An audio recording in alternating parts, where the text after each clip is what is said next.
Hey, welcome back to the channel. Got a little something going on here, so figured I'd jump in on a live stream. It's been a little while, so just want to say hi to everybody out there. Patchy Smoke, how's it going? What are you doing? Patchy Smoke wants to know what I'm doing. I just been messing around with the O4.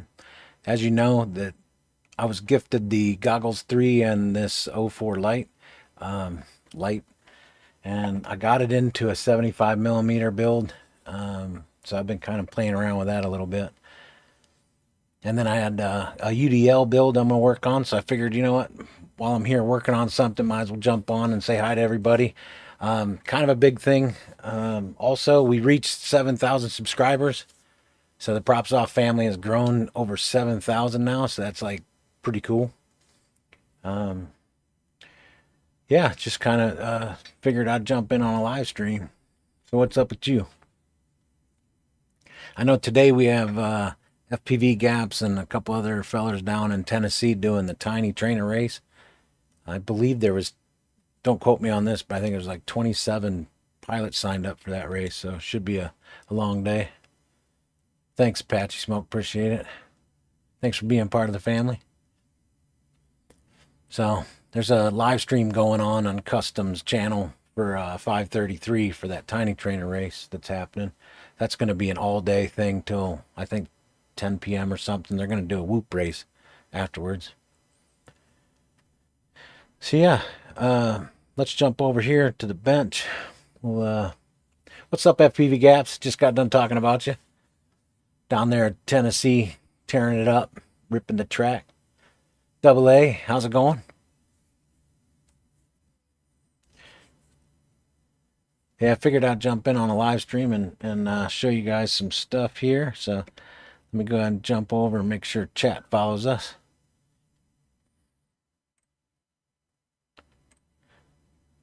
Yeah, so I've been working on this dude. So this is the DJI O4 DJI O4 Air unit, light, if you will. So got that all up. 44 grams. So this is just shy of 2 grams over my UDL build. So my UDL race quad. It's not too bad. Been kind of tuning, playing around with some settings. It's getting me about 3 minutes and 34 seconds of flight. I'd like to see 4.5 minutes. There's really not a whole lot I can do on this to lighten the load, if you will. And then also, last live stream I had mentioned running out of stock on the tall grommets. I just wanted to show I got some more of the tall grommets, which is pretty crucial when you're doing a double stack board for either HD0 or the O4. Just make sure you crop your motor pins down. I'll show you that here in a second. But I did find more race day quads had stock on that. So the little grommets with the long screws. So race day quads did have stock on that. I don't believe I have a link for that. Looks like my camera's cutting off the top of my head.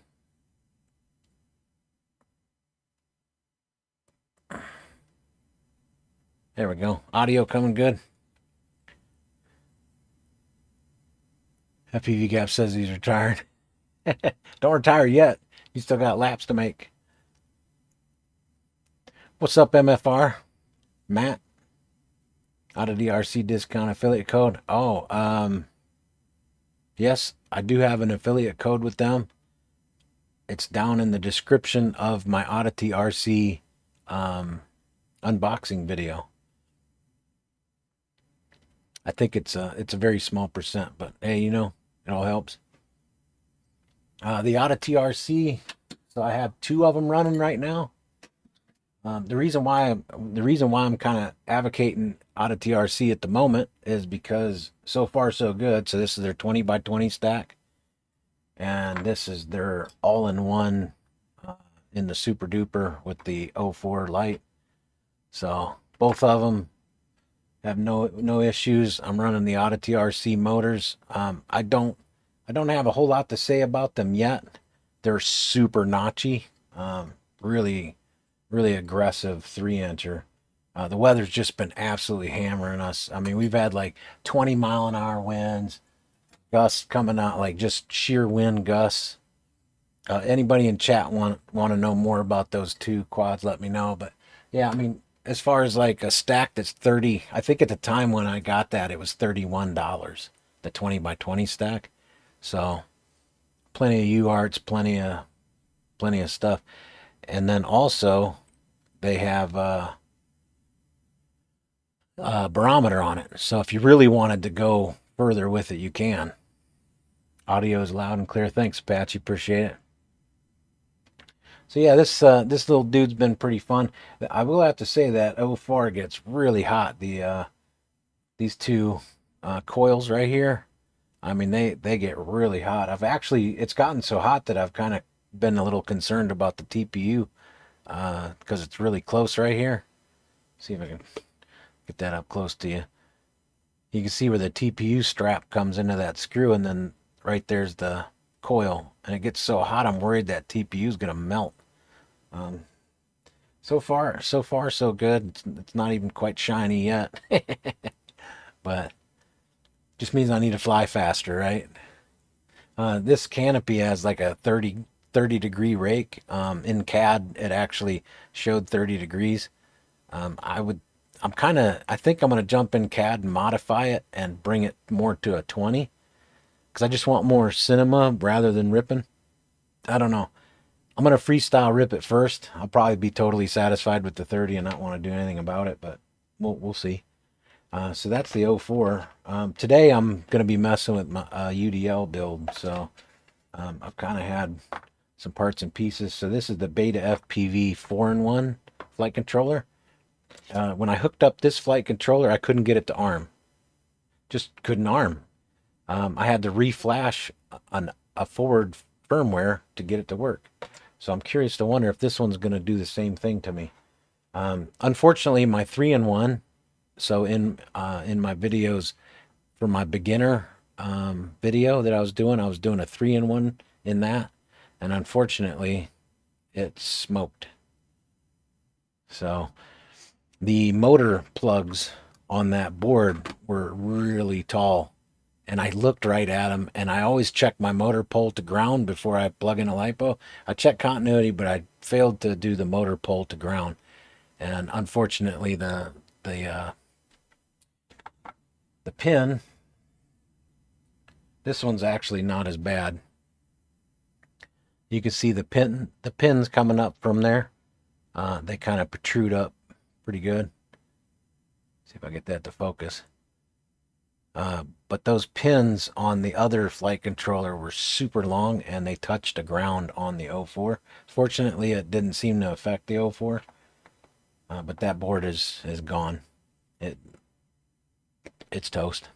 So I'm going to use this 4-in-1 instead of the 3-in-1 for UDL build. So I have my HD0 Whoop Light bundle here. I have my favorite frame, and then I've got my UDL motors. So I'm ready to put together a UDL build. I may not get through all this build today because I kind of thought I'd come in and do some Q&A as well. Since we hit 7,000 subscribers this week, thought maybe there might be some people out there to want to follow up on some of the things that I've posted so far. Had a lot of stuff go on in 2020. 2025 was quite a busy year. A lot of news. I don't really want to get into any politics, the FCC and all that kind of stuff. But I will say that going forward, I would imagine it's going to be a little more pricey. Hopefully not too bad.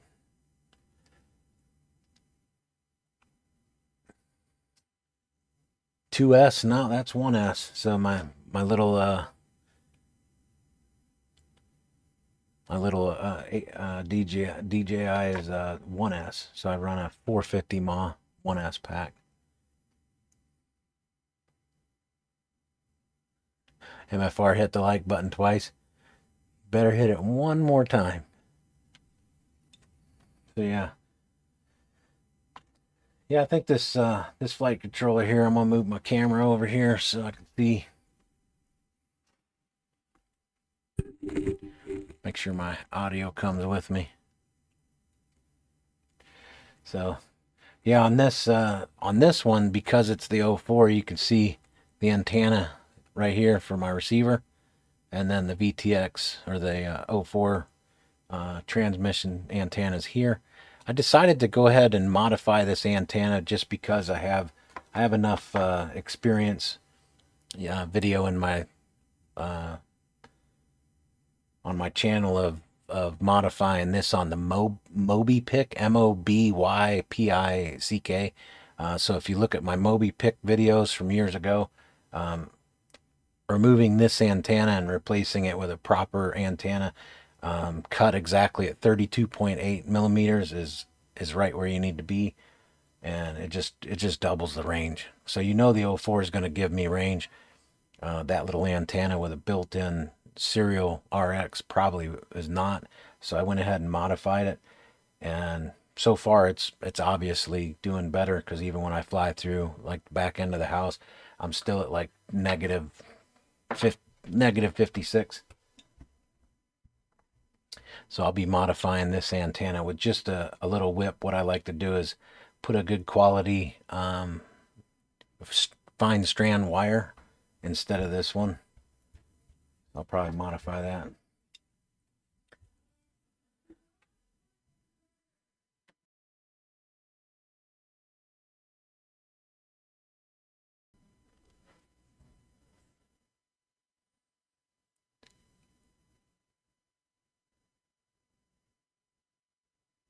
Yeah, 7K, nice. Thanks, MFR. Appreciate it. So yeah, gonna go ahead and get these long grommets put in. I have the paperwork for my 04, and then also I have the 4-in-1 printed out here in case anybody had any questions. I could kind of try to answer that a little better.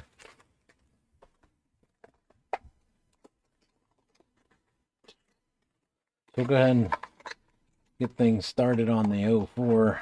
Imagine I might want to decide where I'm going to solder things. On this one, I had plugged it in, but unfortunately, the 03 has a plug right here, so there's no soldering. But I'm going to go ahead and solder this on here, so I'll be taking this plug off. I might go ahead and just unsolder the whole thing and redo the wires so I can save the plug. I have more of them anyway, so I buy like a kit that has the SH. So this is an SH plug, and then on the other end is the Pico blade plug. That's for your VTXs and cameras and all that. So I've been kind of using the stock on that. I usually buy like 7 of those kits. Ready Made RC had them. I know Race Day has them. So it works out pretty good. Probably get some wires soldered up here. I might keep the same color code. I don't know. Get my trusty spool wire here.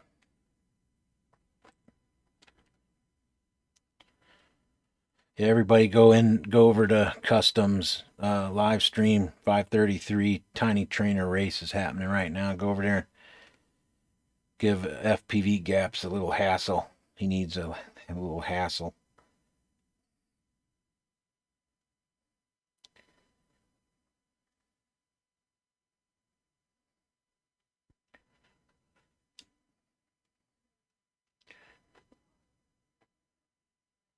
So this is 30. This is just 30 gauge fine strand, good quality. It's on my Amazon store if you're interested. This wire is done pretty good for me. I went through a couple rolls of it. Never had really any issues of it fraying. That's kind of the biggest problem. Leaves, how you doing? I'm doing all right. Figured I was going to come down here and tinker for. I figured I could escape for 30 or 40 minutes. Figured I'd bring anybody along that wants to come. Yeah, I'm going to save that connector. So, unfortunately, I'm really low on the black wire. Only got a couple feet left in it. My redundant ground is, I do a lot of redundant ground stuff. Thought that was really interesting about that quadcopter that FPV Gaps was making for Hypnos. All three of them just flickering like crazy. As soon as I put the goggles on, I could tell right away that what it was. So I gave him three options, and the first option was redundant ground, and he did that and worked out good. So my last video I posted, but doing that makes me run out of wire.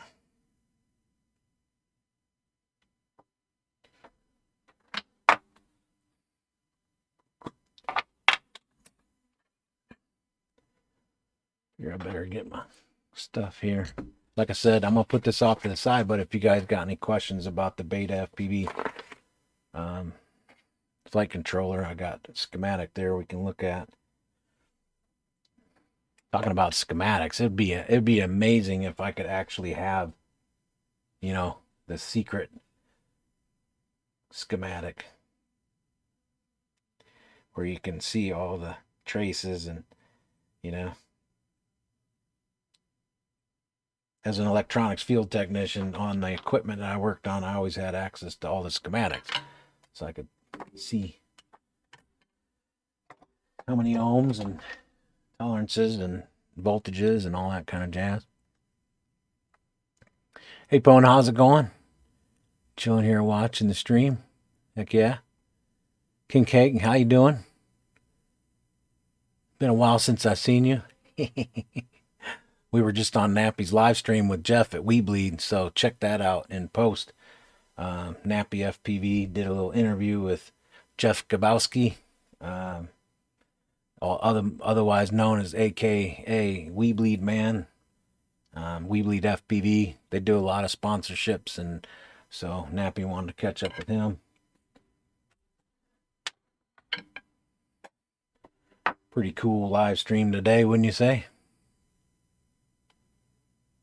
Hey, Pone, you're in on the Rippies. I was watching Rippies Friday night, so don't forget that. Also, the Rippies deadline is tonight before midnight. So anybody understand what the Rippies is? Let's see if I can probably show you real quick.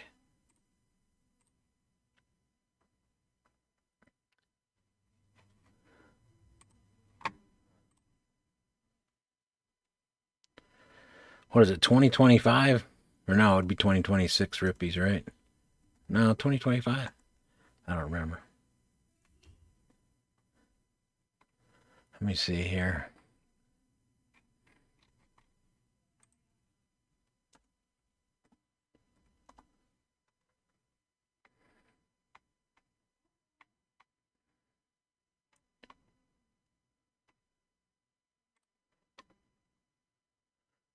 I know they had a website.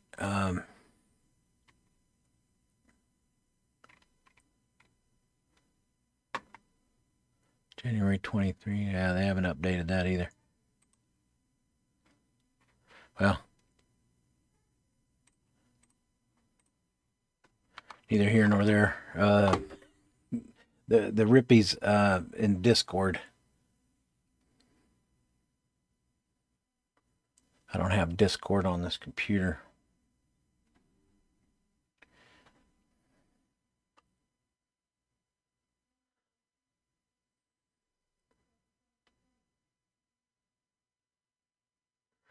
Apone got married. So check that out. I got married. It's a 2022 Rippies in Florida. January 23rd. That's how they do it. Heck yeah. I know they had the Rippies in Georgia, and they had like pretty good weather. That's the only thing. It's in Scranton, Pennsylvania. I know last year was unseasonably cold, if I remember right. Or was it just bad weather?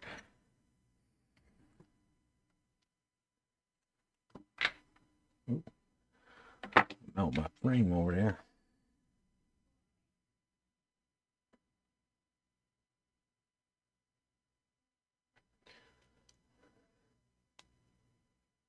Hey, it was an amazing trip.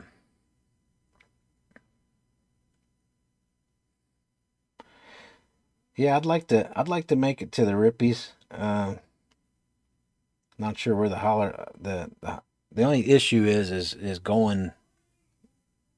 You know, it'd be like a family kind of thing. I'd have to have like a hotel, and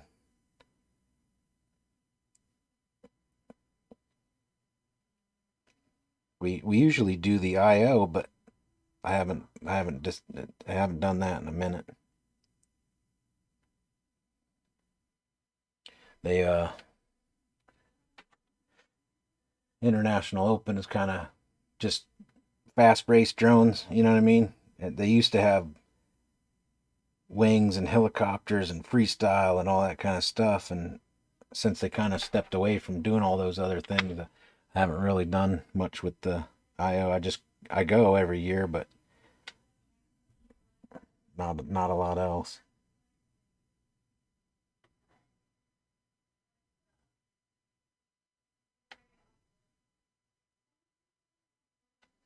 Hmm.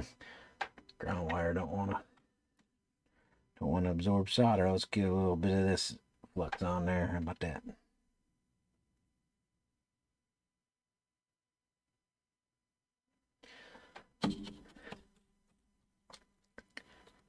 From the UK, and it wouldn't want to visit PA in the winter. Yeah.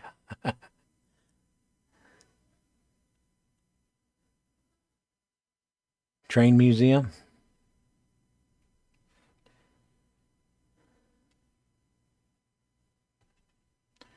Let's see here. I'm gonna go ahead and pop this camera off so I don't do anything to it. Grab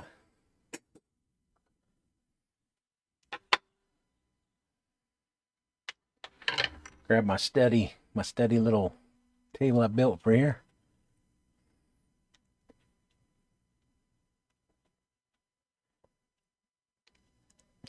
Eagle fan, how's it going? Roebuck. Missing the whoop racing down there, yeah. MFR, you gonna go to Scranton this year?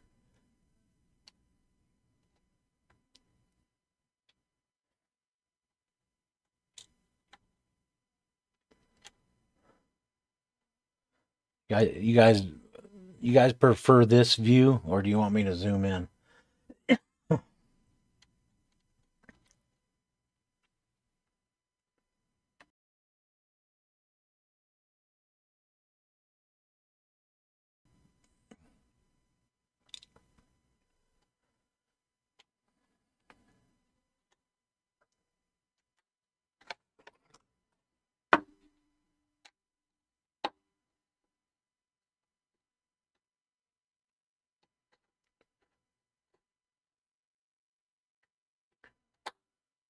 Too much stuff to deal with. Yeah. My condolences, man. Quite a quite a bit of stuff to take care of, I'm sure.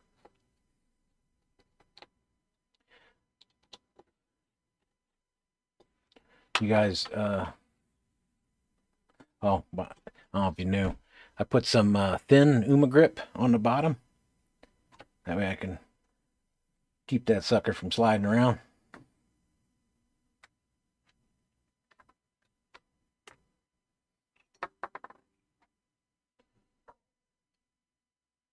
Yeah, you guys let me know if you prefer the zoomed in version or the zoomed out version.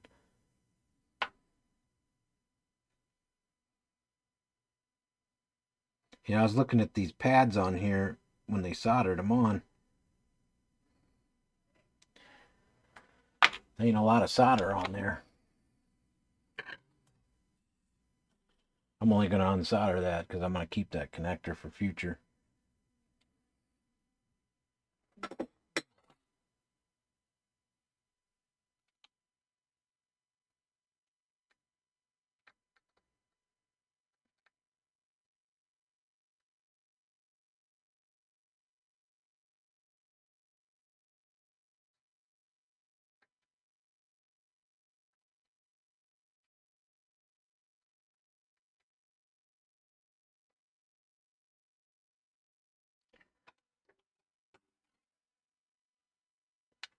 Bring that up just a little bit, let it warm up a little bit.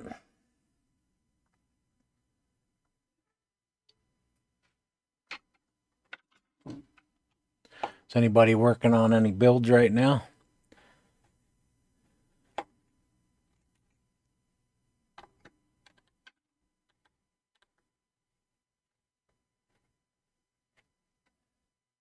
Got anything interesting?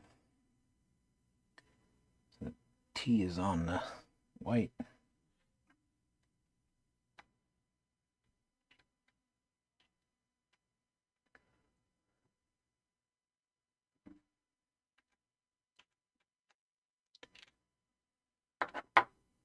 Make sure my chat window is catching up here.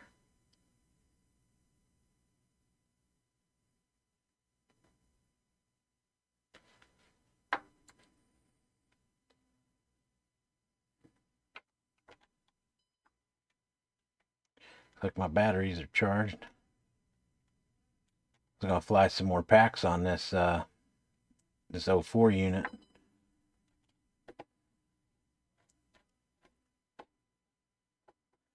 I'm gonna do a little tuning. I'm gonna detune it a little bit. Right now it's tuned up a little bit. Kind of gotta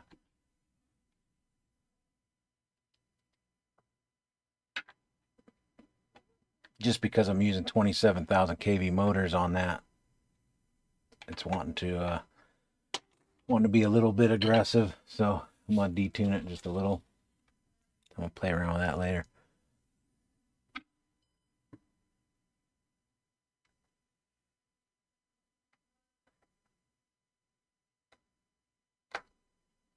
Yeah, man, they got some really gnarly solder on that. I'm gonna put fresh on all of them. This is the best, the Kaiser.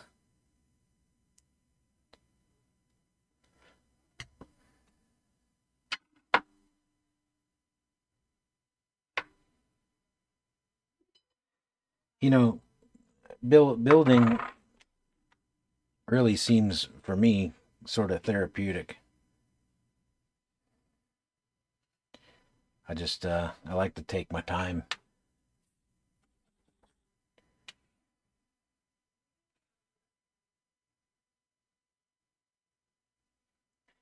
think I'm gonna go up on the orientation.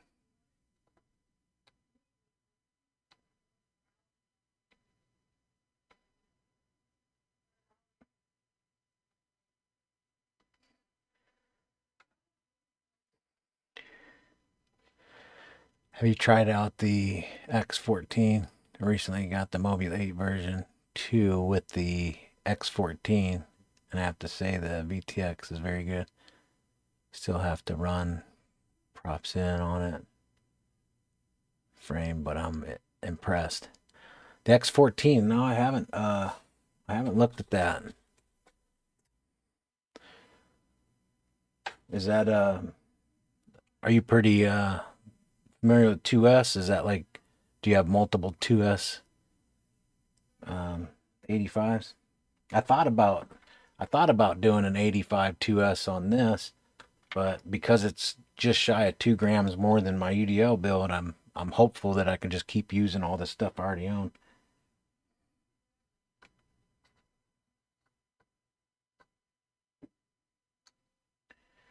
I get, you know what I mean?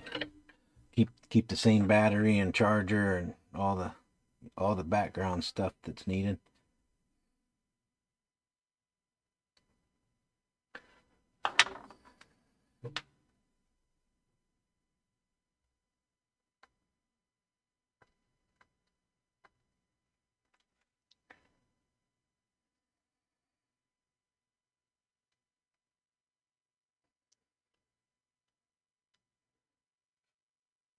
One N2S. I'm using the Omni Fix for all my soldering, and it's a great tool for that. Yeah.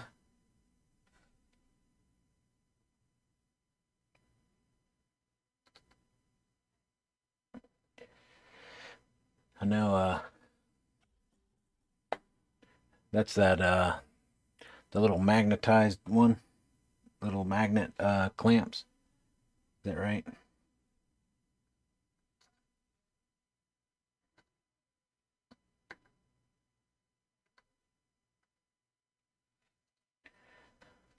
This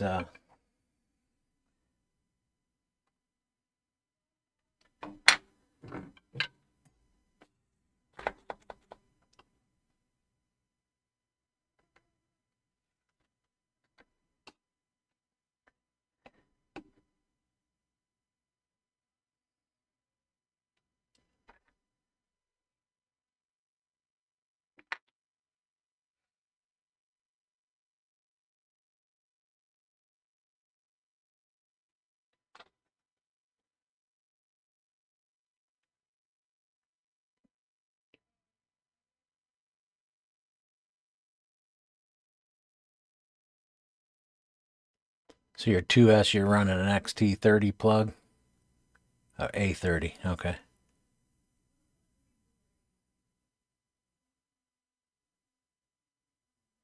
I got you. So you're running two A30 into an adapter, so you can run two 1S batteries. That's what I was doing on my other one.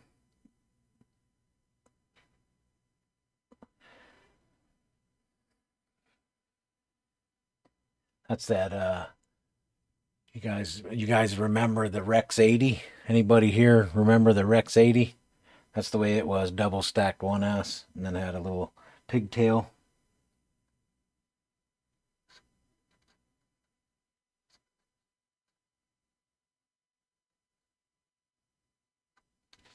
Yeah, man, I tell you what, that is something else. The solder on this it's nasty stuff.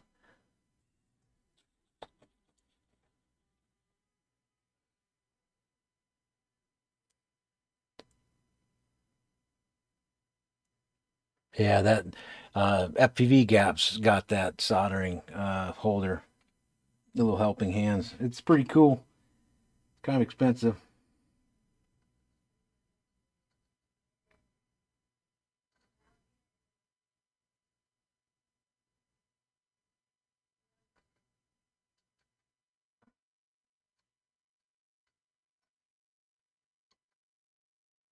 Man,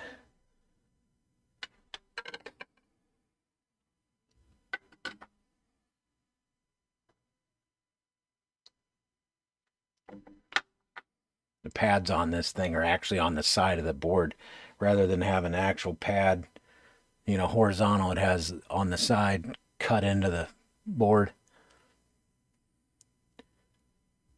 Joan FPV's got one too. Goes flying out. Hope your build goes well. Have a good day. All right, Joan FPV, have a good one. John FPV.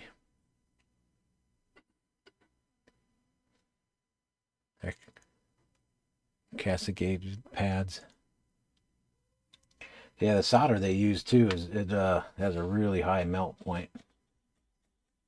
Obviously lead free.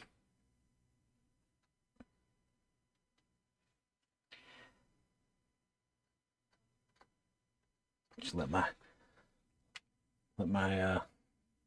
iron warm up a little bit more and try it again.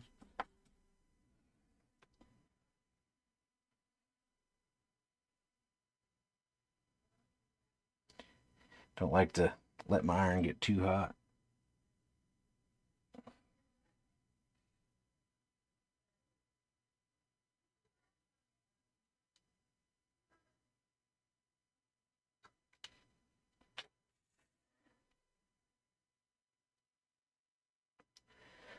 There we go.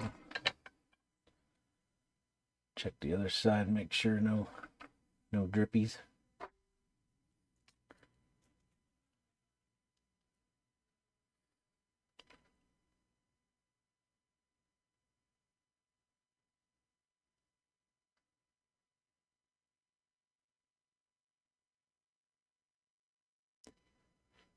Yeah, you got the what on that pencil, what degrees does that go up to? Like, what's the range, bottom and top range on that soldering iron? Up shots, how's it going? Working on a UDL build. Making sure I get all those in there right.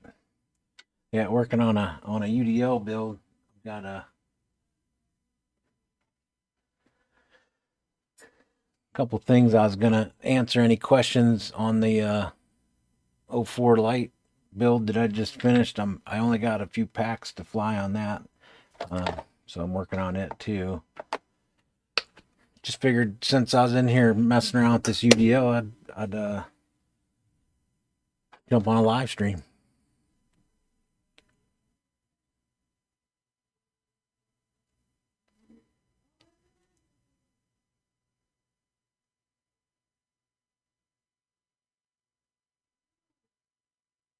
Castellated pads. That's what I meant. Yeah, the pads are built into the side of the PDB. Sort of a pain, but not, I mean, it's not that big a deal. Just gonna clean up my flux a little bit. This flux is good. This resin paste is pretty good because it doesn't really leave too much of a residue, and then the residue it does leave, it's not something that's gonna, you know, be a problem in the future. It's not super greasy either, so it doesn't do too bad. But we'll get some 91% on there and get that dude cleaned up. All right, so we got our wires, and I'm gonna keep this little guy for future use. I got a pack of flight controllers for parts and pieces. FPV Gap gave me some, and I added a handful to it. Some people, sorry, I'm probably blowing the microphone out. Some people probably think, hey, you know what? Whooping is so much cheaper, but man, I tell you what, you definitely can go through all the parts and pieces quick. You can see I got a nice little collection. Over the years, you kind of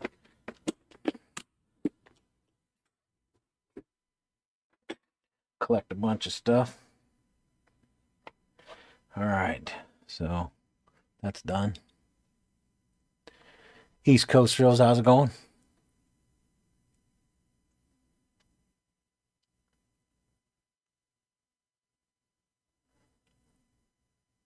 John FPV says, to be honest, I'm not sure. I usually solder at like 357, yeah, 370, 350. That's kind of about where I'm at.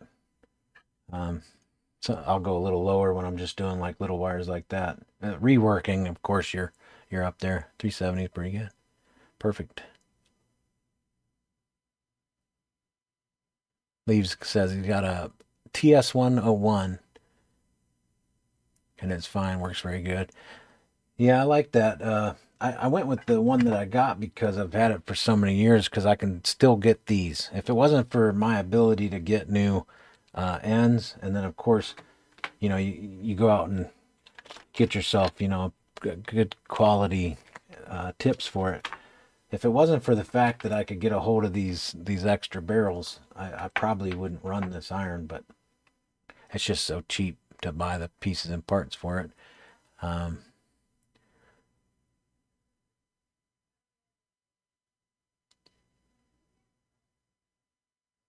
John P. says, yeah, I have a mini part store. Y'all, you have to. John QP, how you doing, man? FPV is dead. Don't you dare. Long live FPV. Man, I sure hope. I've tried to get new people to come in to the hobby. That's kind of been my second hobby. And then my third hobby would be 3D printing. But yeah, I feel like my second hobby is trying to get people in the hobby.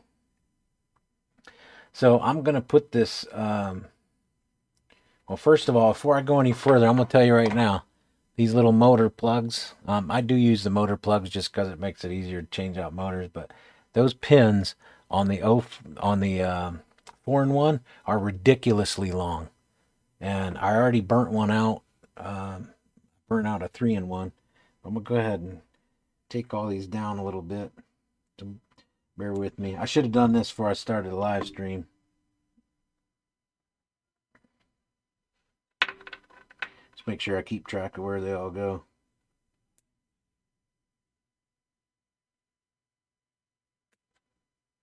Take all those stupid motor pins off because they're sharp and they'll cut through your Captain tape. And if they touch the ground, as soon as that beacon lights up, you'll see nothing but smoke. It's kind of mad. Such an amateur thing to do.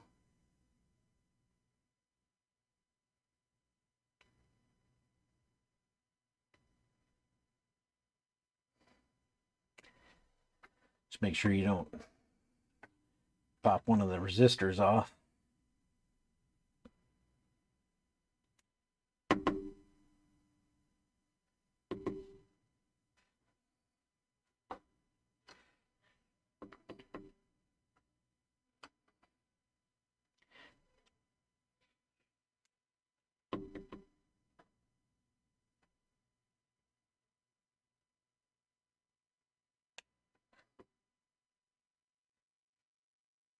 Sorry, I should have done this before I started the live stream.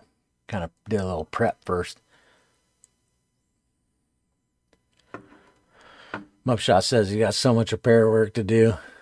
Just not motivated. See, that's what I thought. I thought, you know what? If I come in here and I do a live stream, it'll motivate me to work on this stuff and get it done.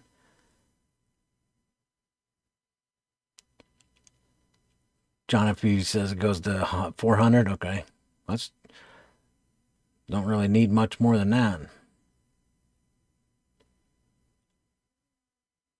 You like the pads that are built into the side of the board? I don't know. I'm kind of on the fence. It does leave room for other better filtration, so I'll have to admit that. And the voltage regulator, the larger voltage regulator, I'm starting to see a little bit more of. So they actually use it here on the beta FPV board. Right there's the voltage regulator. That's actually that's a better quality one than what they've used. So I do like that. They have more space to put better quality components.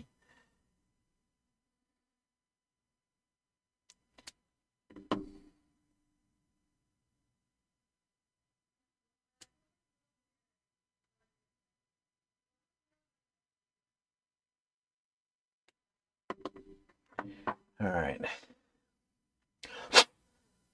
Got all the motor pins undone there. So aggravated that happened to me.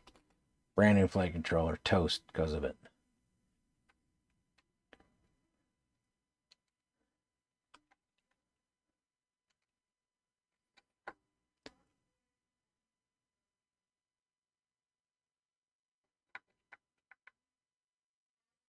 Yeah, the pencils, like the TS. I've seen there's a couple. I don't know if they're rip-offs of the TS 100, but they kind of look like it. They have like transparent plastic, all different colors and all that. I don't know. I like my iron.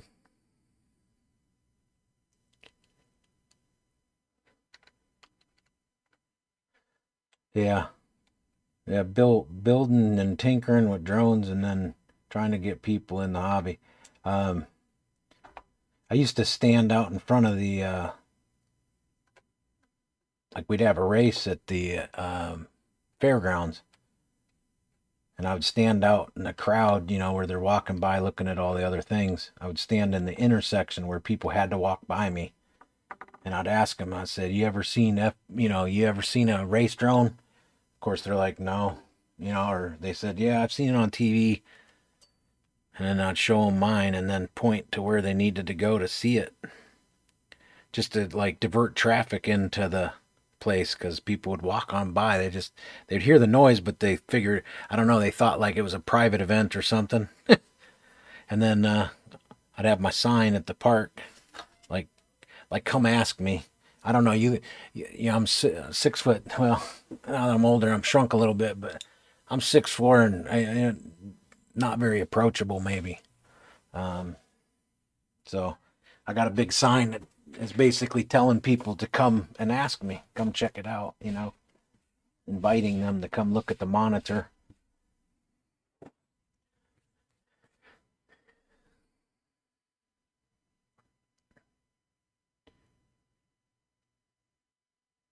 Yeah, 3D printing. I get you.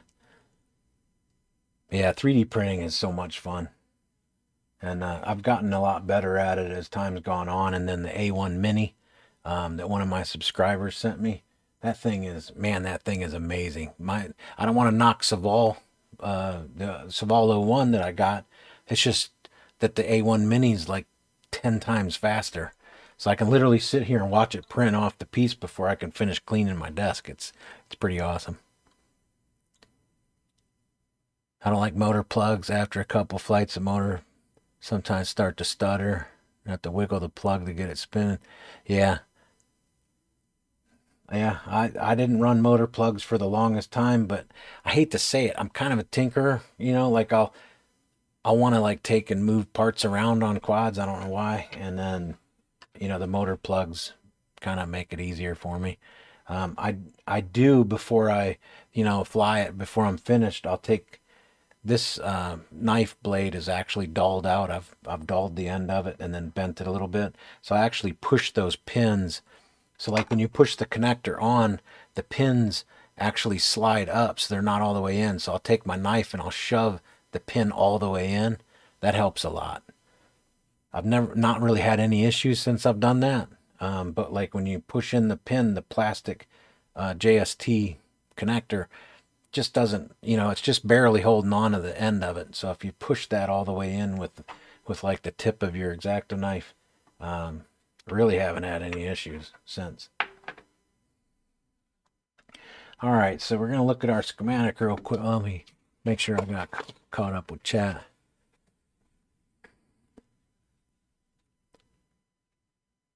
We just went back to the office after being at home for 6 years. Yeah, yeah, being working from home and then have to go into the office and you're like, man, I forgot what it was like to drive and then have to get lunch and buy clothes and I just don't understand. I don't want to get into too much detail because I'm not like a real big, social media person.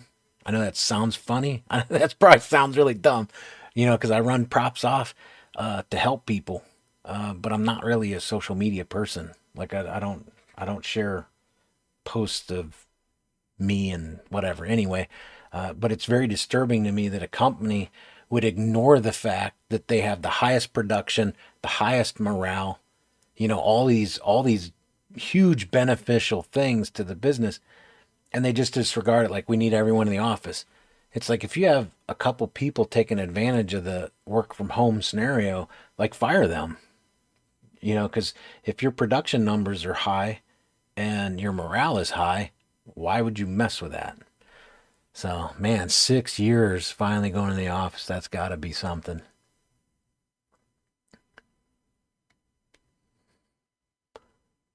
Secure D65. I might have to look that up.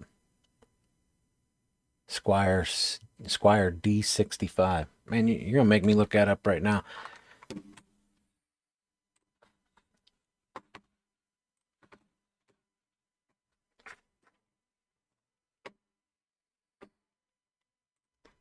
I've never heard of that.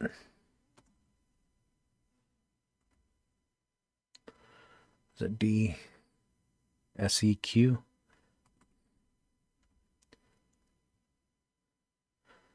URE.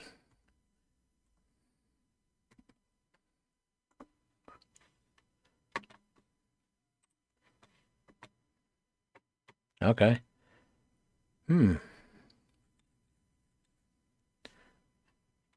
Those are let me see if I can share this real quick.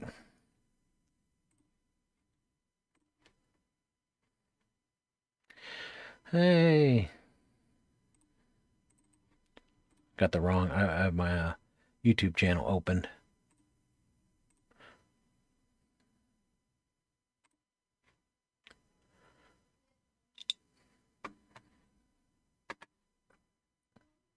There we go. Sorry about that. All right. So 35 bucks, not too bad. Then you can plug in a lipo to it. I'm gonna save this. I'm gonna save this page. Those tips are not too bad, are they?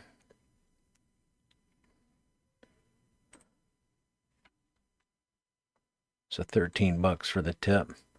Yeah, I might have to look into that.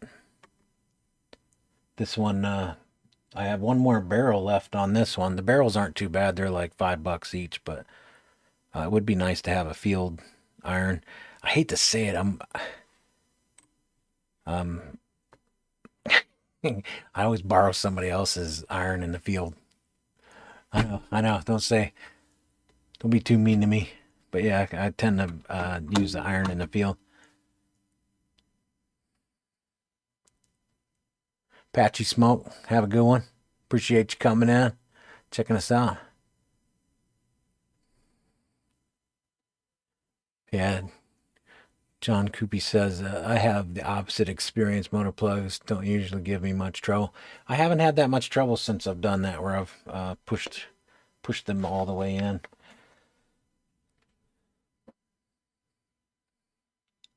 I know the more packs you put through it, the more failures you'll get out of them. Now, most racers take them off just because of the weight.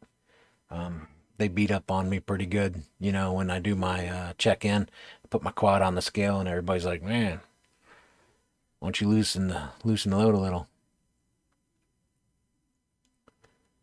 I saw one on a Google search, but I thought it was a scam.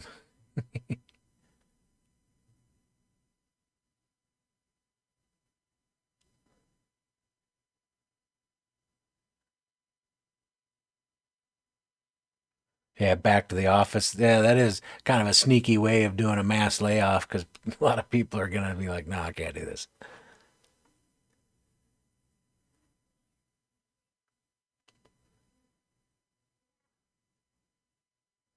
Beta flight finally forces people to take a backup, or they do not allow you to flash in the latest configurator. How about prevent people from having so many issues now? Really? I haven't updated to the newest configurator. I'm still using the one previous. Standard tips. All right. So on this, I think I'm going to go with, I know with the 04, I put that on the R2.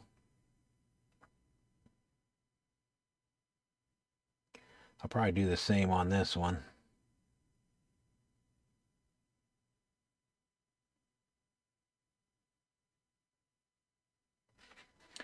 Yeah, the 3-in-1 definitely makes it simple, makes it quick and easy. Get my board orientation here.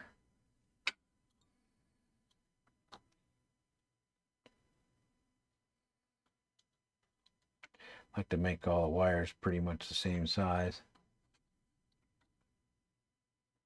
Give them a little twist.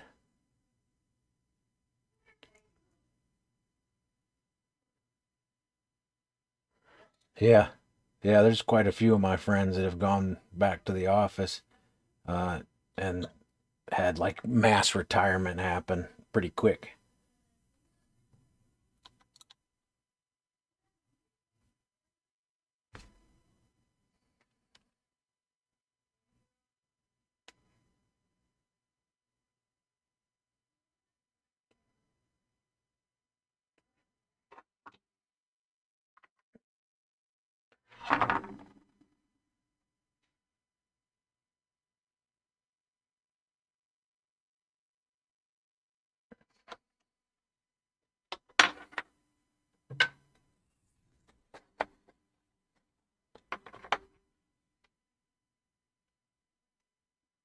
Yeah, it just doesn't make much sense to me why any company would want to bring people back to the office if they have, I mean, obviously they have to have decent production numbers. So obviously, if that ain't working out,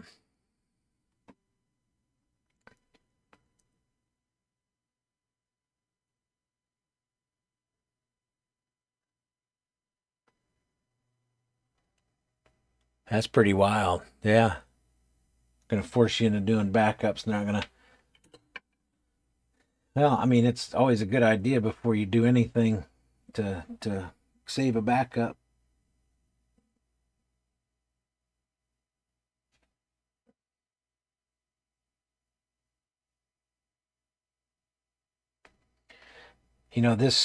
This flight controller is boasting 5 volt at 3 amp. Normally, I hook this directly up to my lipo, avoiding using the pad or the back on the flight controller. But on this case, I'm going to go ahead and do it.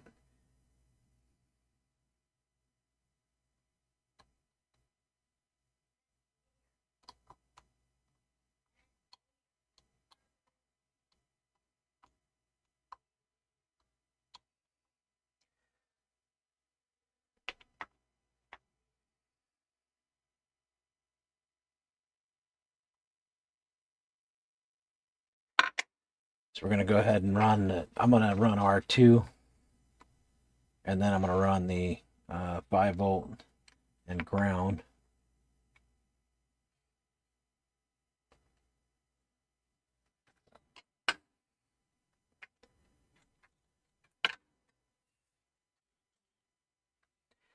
So do the number 2 UART.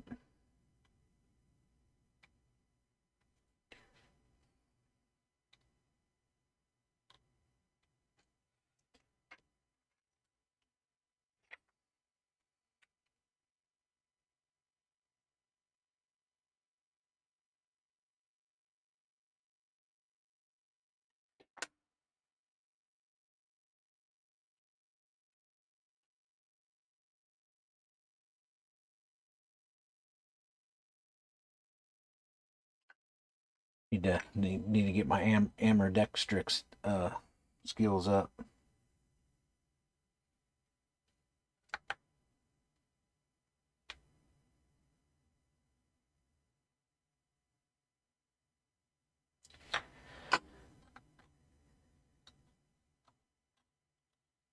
I was going to shorten the wires a little bit, but I may end up taking this off this flight controller at some point in time. All right, so we have white as our T, so we're going to go to the top R. I'm going to put yellow on the T.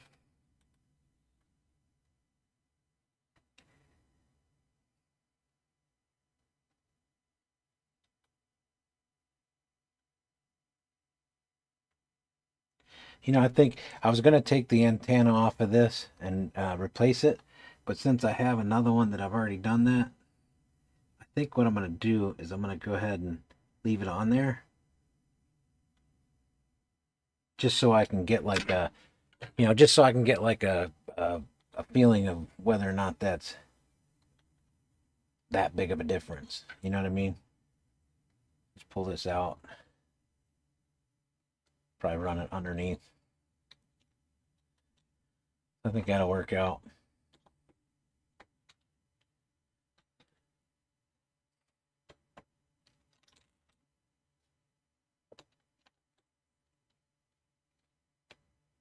Make sure Chad is catching up here. I know I got yelled at one time. Oh no, it wasn't catching up. See? I got yelled at one time because chat had frozen too many times. Don't want that to happen.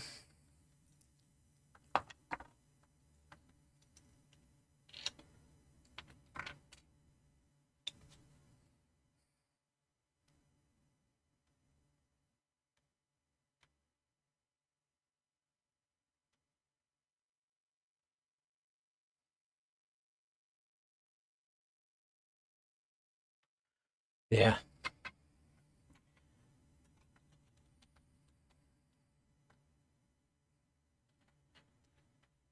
Anybody trying to get a hold of an 04 Pro? It looks like they've been pretty hard to get a hold of. I don't personally have any reason to own one just because of the weight of it, size of it. I'd like to have one someday, but obviously if that doesn't work out, it's okay. Go ahead and get our grommets in here.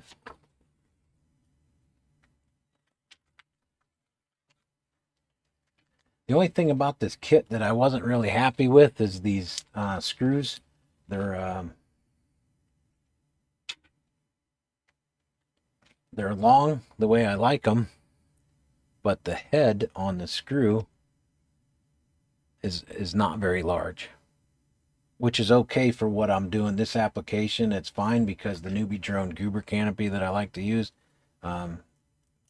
they don't go through, but you can see how small the head is on that. I wish they would have. I wish our Race Day Quads. I'm sure nobody's watching from Race Day Quads, but they have a different screw. It's the same length. It just has a larger flange. See if I can find one. I've ran out of them. I don't think I have any longer ones, but the longer, you know what I mean? That black one right there. They have a flange built into the head of the screw. I know that adds a little bit of weight, but it just keeps them from ripping out when you crash.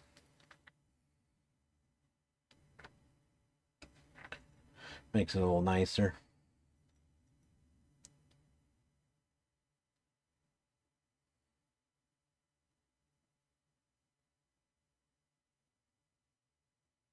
So Buckeye's getting ready to do a UDL race after this coming race. So Buckeye FPV Racing, we're going to do on the 8th of February. That'll be an open class 1S. So bring your 65, bring your 75 millimeter 1S builds. And then I believe that the next race after that will be a UDL race. And of course we have the museum that we're getting ready for. Anybody here going to go to the museum? 3D printed TPU washer, 1 layer. Yeah. I actually have these. They're really, really light nylon washers that I incorporate in underneath the canopy in this case, just to keep the MIPI cable from getting broken. That's normally what I use, but yeah, I should just print like maybe even a 2-layer. Isn't that cool? Back in the day, we used to like scrounge parts off, who knows what, all kinds of stuff, just wherever you could. Hell, I remember whittling wood and grinding little pieces of aluminum just to make parts. Now I can just jump on CAD, design it exactly the way I want it. That's pretty cool. I think I'm not gonna race the museum, but I want to go and watch. Yeah, I didn't get a ticket. I'm just going to watch, and then I'm gonna do a little volunteering for FPV Gaps. Make sure he drinks plenty of water this time. It's really dry in there. If you've not been to the museum, it's really dry in there. So I remember the first couple years,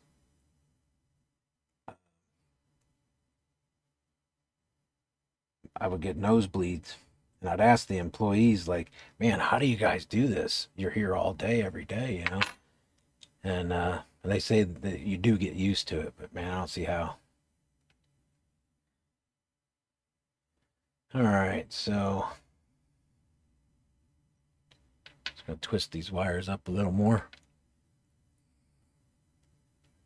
I only have one flying 65 and the others are all in repair. I don't have any flying 65s currently, so museum really doesn't offer anything other. They only allow 65 millimeter. Not really sure why. I don't think the 75 millimeters would do any damage. Maybe, you know, if you're doing 75, you can't use like the fractal frame, the carbon frame. As long as you're using one of these, I don't personally see an issue with it. But not my decision to make.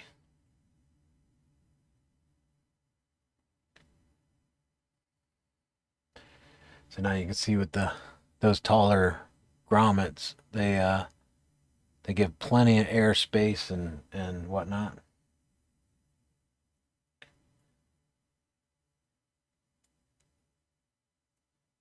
I don't know if I'm gonna run this antenna very long or not. I got a feeling like I'm not gonna run it. I'll try it. I'll try it one time, just because I want to have a comparison between my modified antenna on this same flight controller, um, and then this one. I know I'm taking that off eventually too. But we'll get this down in the frame.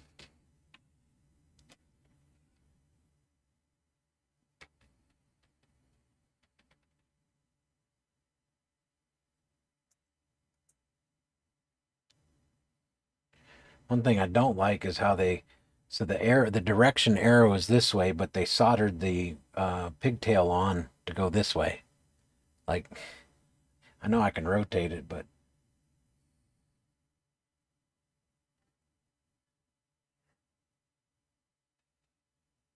I'm gonna do the same thing I did with the other one.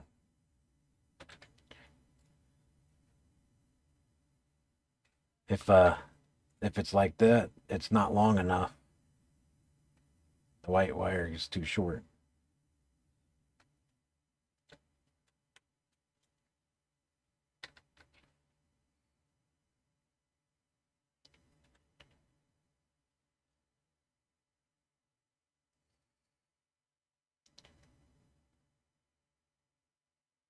I sure wish the weather was better.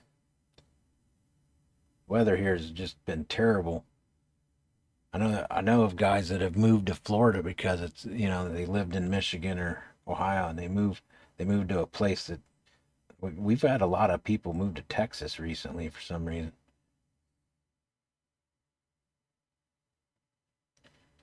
Like the FPV scene in Ohio used to be pretty robust. There's quite a few people in the hobby, and they've found other hobbies or they've moved to another state.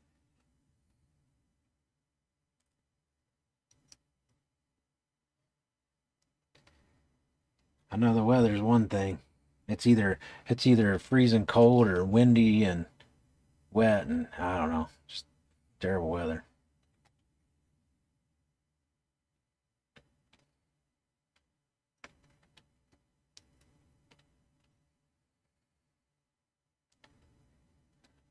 Probably put a little hot glue on that antenna right there to hold it in.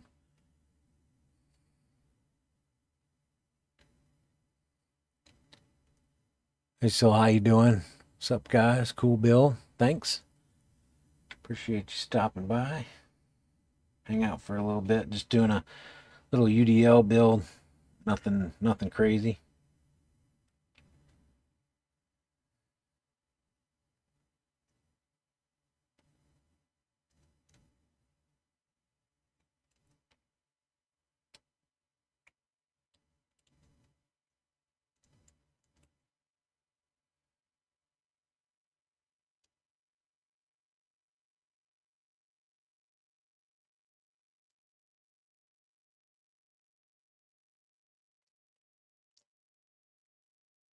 There's kind of a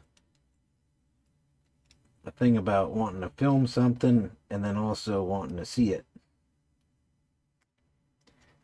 You know what I mean? It's kind of a wrestling match between wanting to see it and wanting to show it.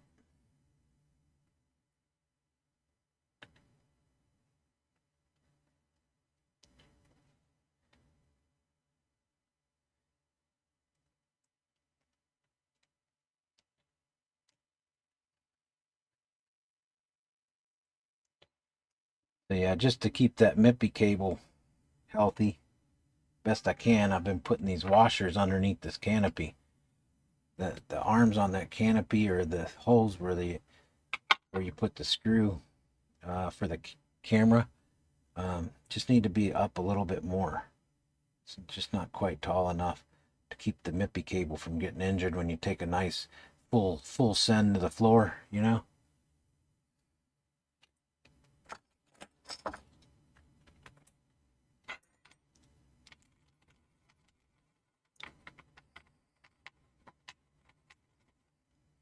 Just like the blue and white. Wish they were black, red, like normal.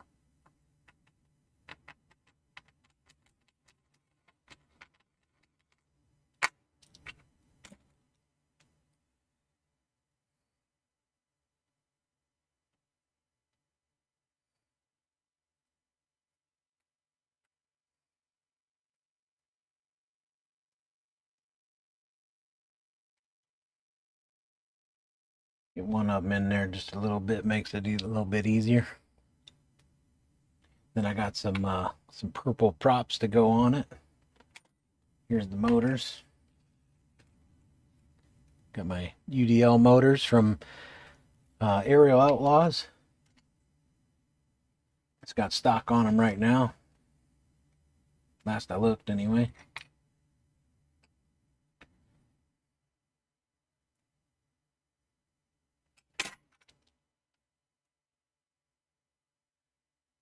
Been out of stock on those motors for a while. You know, we did Champs and Bell Fountain, and I needed motors for a quad, and there's no stock, so I wasn't able to run it. I got lucky in the fact that I sucked so bad. I could not get my head in my head was just not. You ever done that? You're just flying, and no matter what you do to tell yourself, you just can't. No matter what you do, you just can't get your head in the game. It's just not a good session. That's what happened to me on the Champs race. I just could not zone in. I don't know why. Maybe it was the 4-hour wait. Sitting there for 4 hours before I got to fly, and might have had something to do with it. But I just couldn't get with it.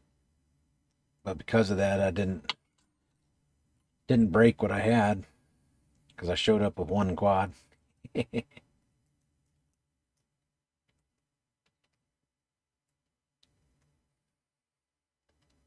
I like watching anyway.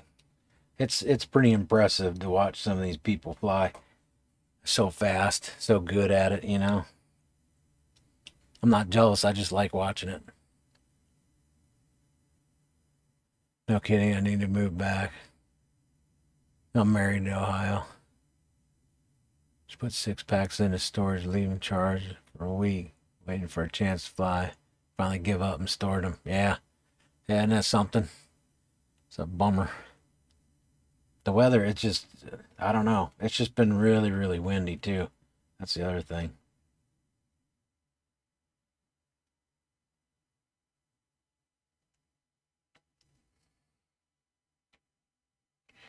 I like to squeeze the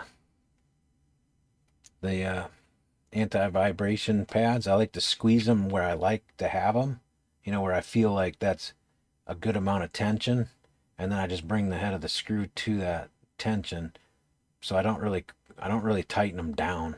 I just tighten them where it feels like that's a good amount of tension, because I'm just kind of wanting to keep that canopy from moving around very much.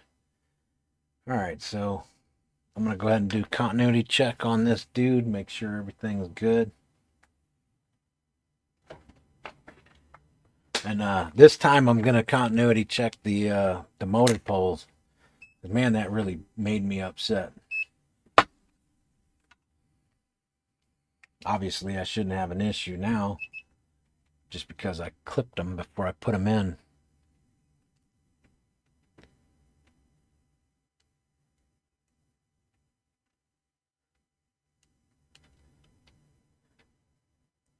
Tesla's got a good rip video.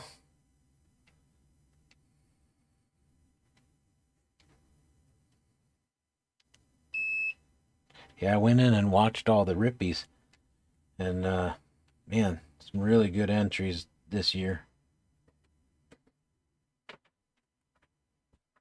I wished I'd have done this before I plugged in last time.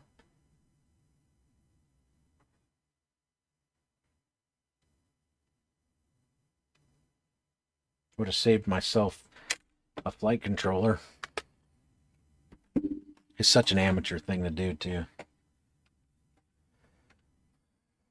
I need to grab a lipo real quick.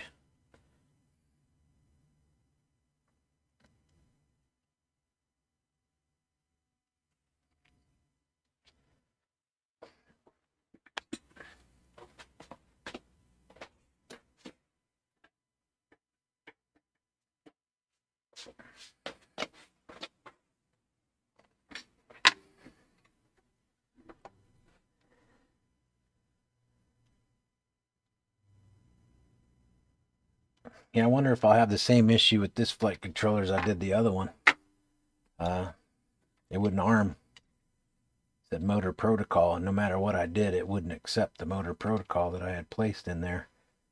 And then also it wouldn't save. So I was kind of having some issues with it.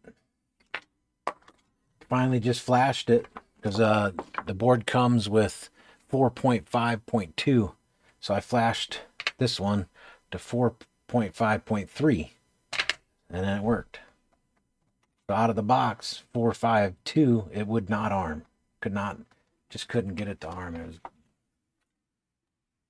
just kept saying, it had a flag that wouldn't let it arm.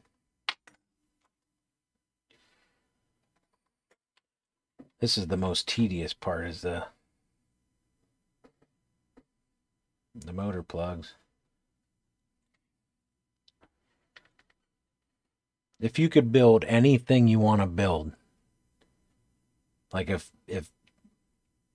you know a genie came out of a bottle, what would you build? You know, no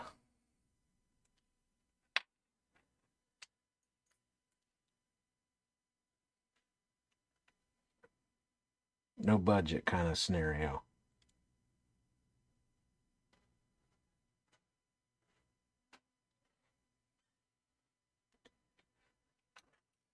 What would be your favorite?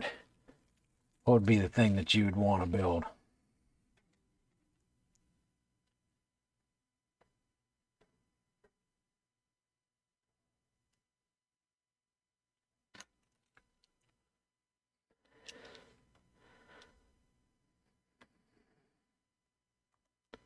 Make sure chat's still rolling there. Sometimes it freezes up. I have to restart it, but it looks like it's been doing all right today. Just everybody's quiet.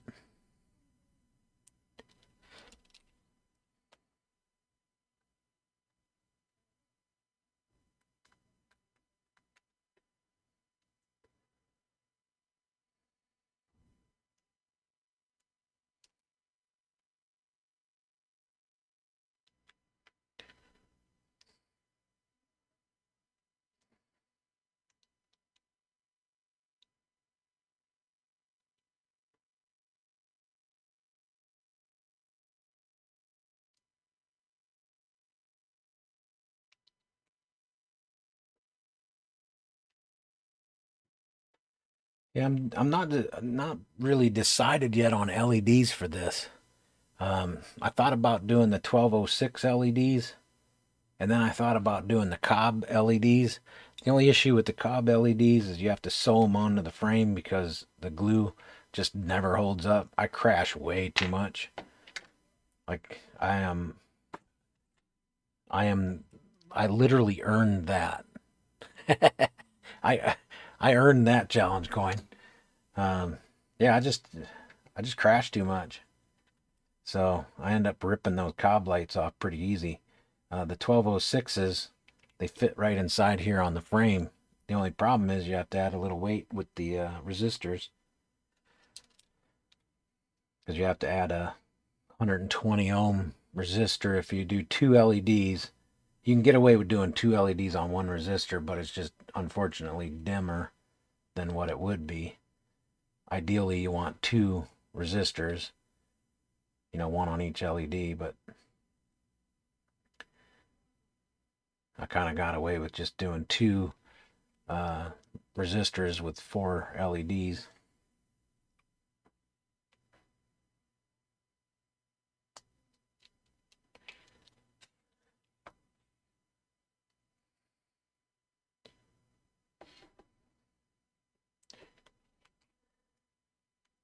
Got a bunch of packs charged up for a little ripping later.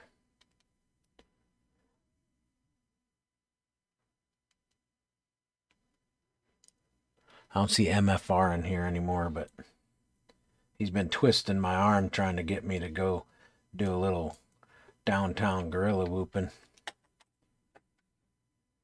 It's just, man, those 1S batteries do not like it when it's 30 degrees out. As soon as they hit like a certain amount of, as soon as they get like cold enough, they drop out so fast. Sometimes too fast, you can't get back in time.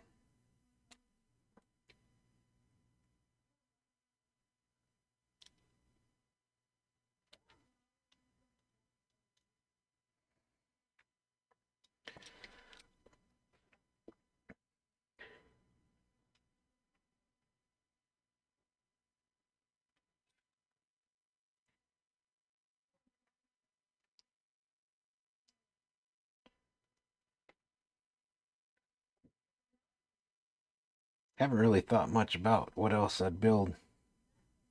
Doesn't look like anybody else in chat knows what they're wanting to build.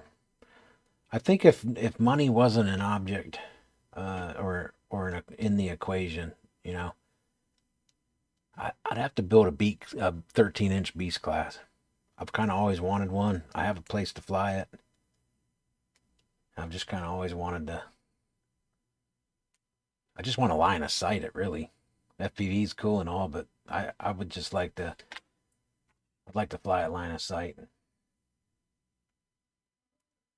I don't even know if I'd probably put FPV on it, but I'd definitely put a switch on it so I didn't use it if I didn't have to use it. Anybody here still using the real pit switch? The actual real pit board? It's been kind of nice. They've incorporated it into some of your little more expensive VTXs. Even the pit mode, when you flip a VTX into pit mode, it's still getting hot. But with the real pit, it literally shuts it off. You know, there's no voltage, no current flow at all.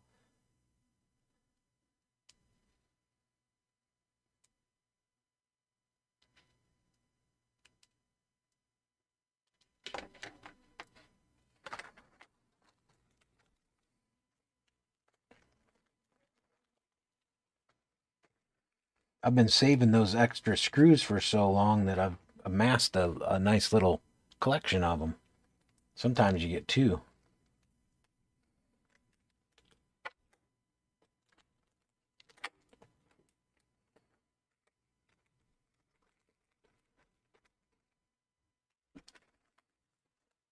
Starting to get concerned about chat because I see there's 10 people here, but I'm not seeing any chat. I'm kind of concerned that my chat's completely locked up. I don't know. Let me check. Anybody still there?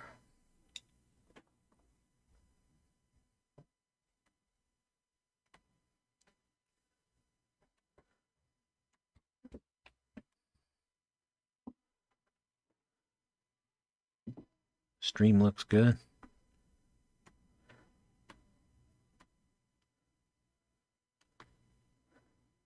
Chat ain't locked up. I'm kind of here. Just chilling. Okay. That's good. I appreciate it. Thanks.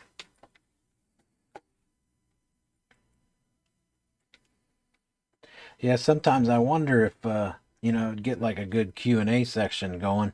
Um, I don't know. I think I'm gonna have to, like, if I'm really serious about doing Q&A stuff, I'll probably have to go on like a Facebook group or something, like beginner to FPV, and just announce it, like actually schedule a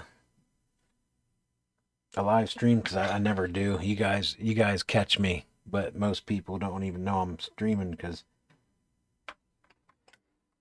I don't really announce that I'm gonna stream. I don't tell anybody. I figure if people have their notification bell on, so I kind of know who they are. Um, but I know today I was looking through some of the questions, and there was quite a few of them. There's a lot of people out there having issues that are, it's the same old thing though. It's, the board orientation, they got the props on wrong, or, they have the wrong setting for direction, that the same old thing. But there were some of them in there. I haven't really done a whole lot with it. I used to pick somebody every day, and I would, ask them, like, "You working on it right now?" And they'd say, "Yeah." And I'd call them. I used to do that every day, at least an hour a day I'd give to somebody. But recently I just haven't been doing that. Kind of been busy doing other stuff, but I just wanted to get the hardware side of this done. I'm still undecided about LEDs. I really like the cob lights because they're interesting to look at. I mean, the 1206s are very bright, and of course they meet the qualifications, for UDL. But the cob lights seems like more people are interested in watching it with the cob lights on, but they're just such a pain to manage. So we're almost done with the motors. I'm gonna go ahead and sync all my pins. What I was saying earlier, I don't have that much issues with my pins failing on me because I shove them all down in there. I have the tip of my this knife. I have another knife that's super sharp, but this tip on here is blunted just for this reason. So I'm not using like a new sharp X-Acto blade. This one has a purpose. Some of these pins will actually sink a half a millimeter or not quite a millimeter in. Like, there's a couple of them I felt they really went down in there quite a bit. I really hate this plug. Anybody else hate that plug as much as I do? Go to put your battery in, it gets in the way.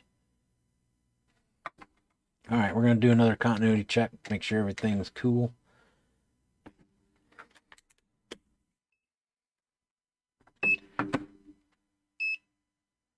Make sure it's all ready to go. Tune in or wherever I see you're live, but have to happen to be looking at the YouTube at the same time. Appreciate that.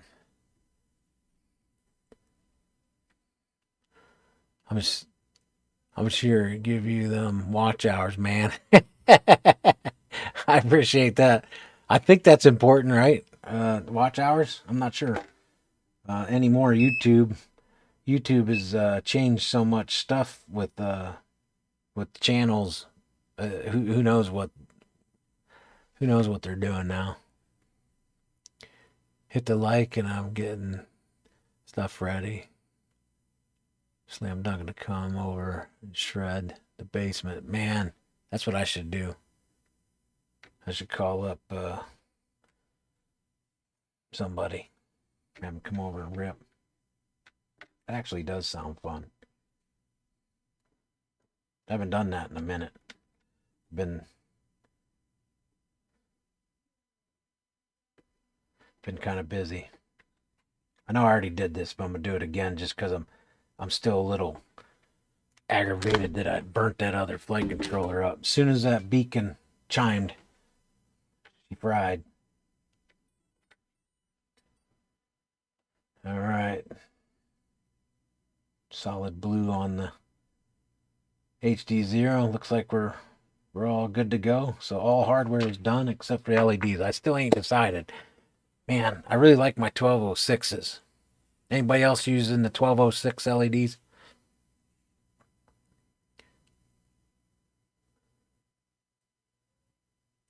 Yeah, you hate the plug too, Kincaid. Yeah, it's just really bulky and in the way. I'll put my 90 on there eventually. I have an extra one right here. I need to order some.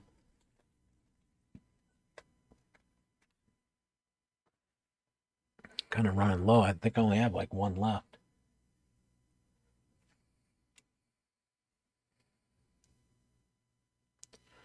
Hey, does everybody have it fixed for my HD0 Goggle 1 reset anytime I think about bumping the power barrel connector?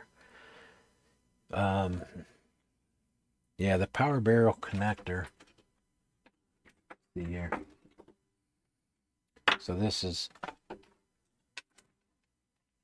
basically what you're dealing with. So your ground is on the outside, and then the pin inside. Sometimes that pin inside is too large. It's wallered out, or the pin inside the HD0 goggles has failed. Let's see if I can find that too. I just replaced one. Should still be here.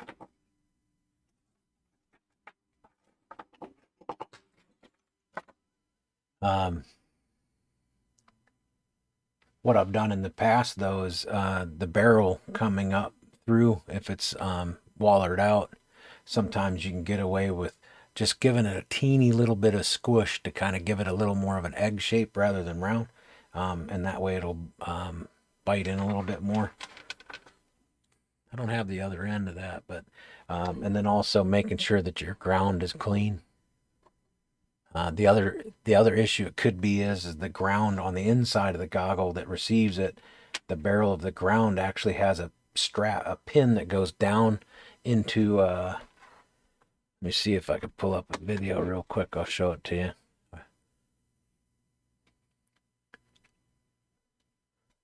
Nope, got no LEDs on whoops. Kincaid, yeah, it's a requirement for UDL. What LEDs do you use? 1206. Not sure what those are. 1206 LEDs. I'll show the barrel to engineering. I'll show the barrel. Safe to bend the ground tab back out. Yeah, be careful because it's brittle. It's not a very soft metal, so it's a little bit more brittle. So be careful.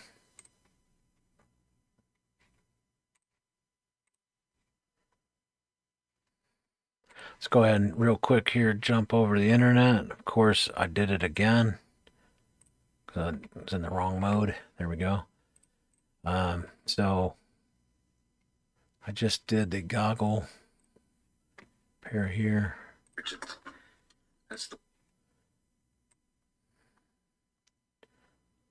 See if I do a close up. It's the same concept, but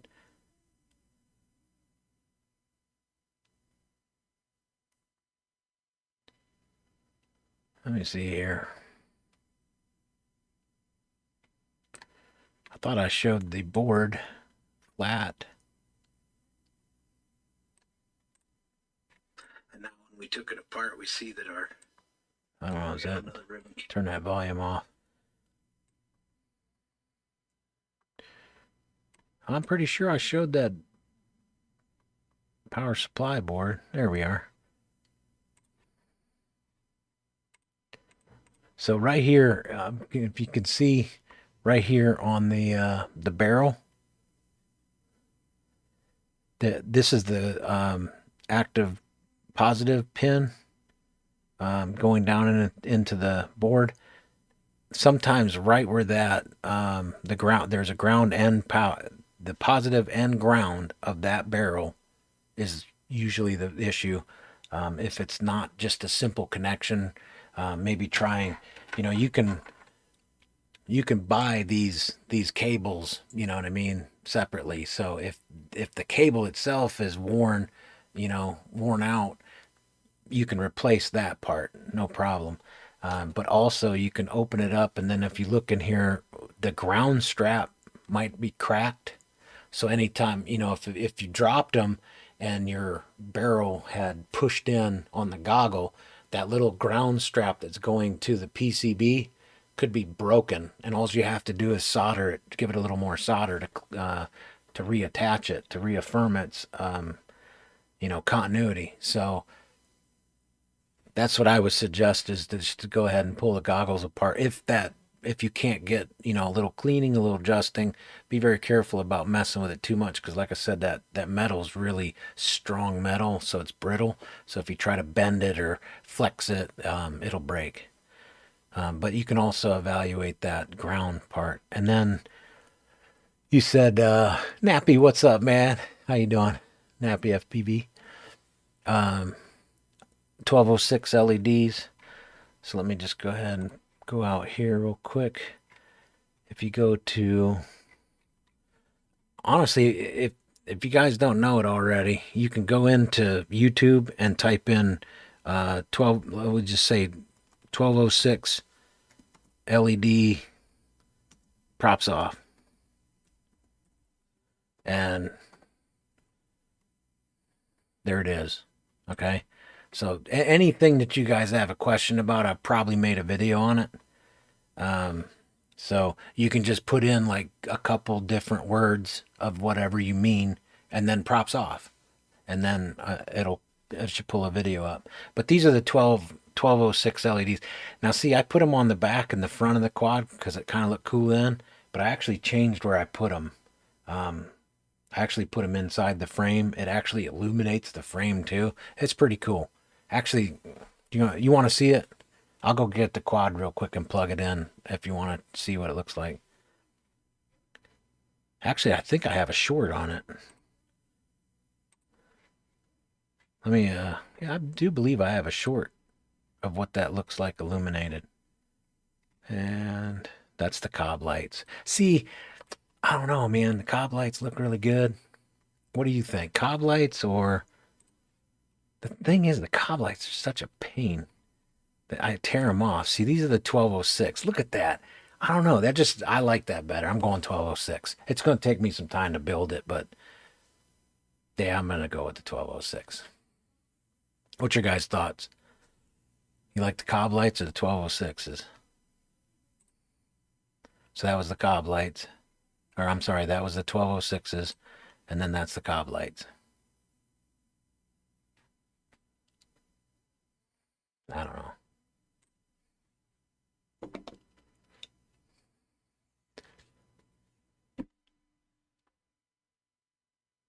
Mupshot, did I answer you?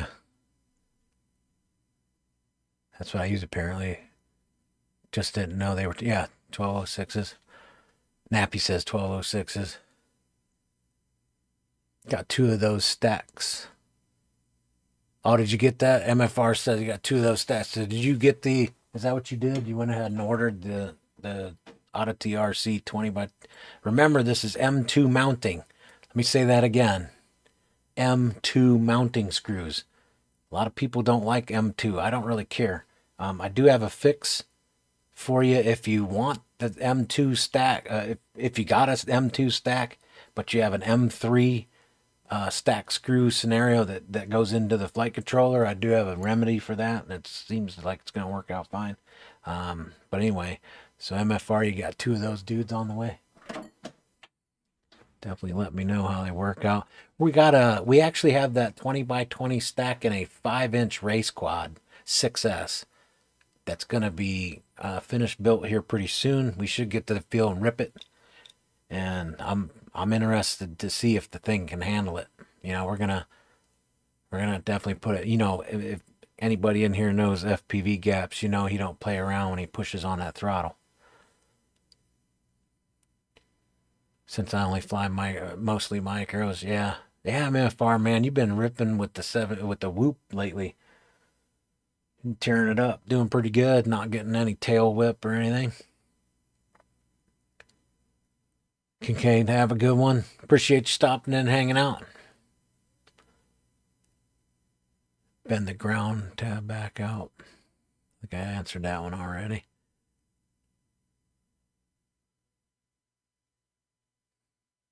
Gotcha. We'll try getting a 90 replacement before messing with the goggle internal. Thanks for insight. Yeah, no problem.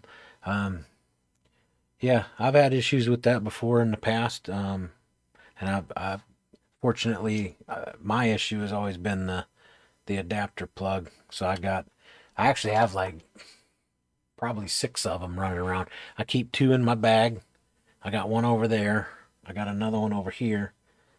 I always keep 2 with me because there's inevitably somebody that we're flying with forgets their battery for their goggles. So then I just tether. I have a long one. It's actually like really long, like 8 foot, maybe 6 foot, that I could tether off my goggle battery that I wear on my put in my pocket, so I could jump off of it, and then they can plug in their goggles, sit next to me, and we can race.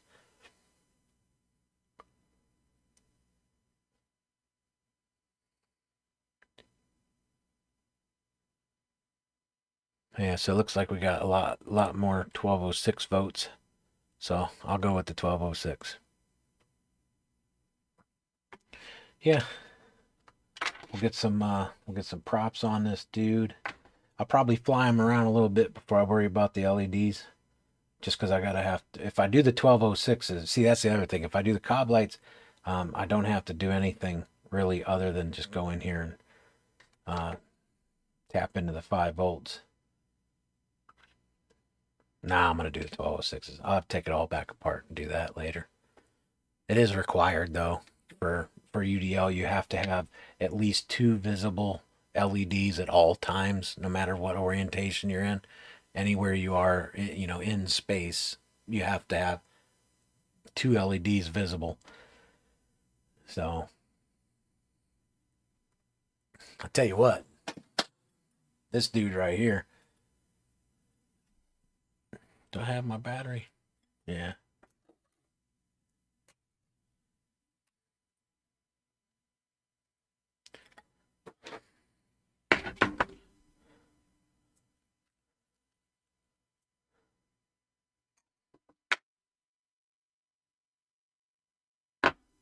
This is a 4S quad, so obviously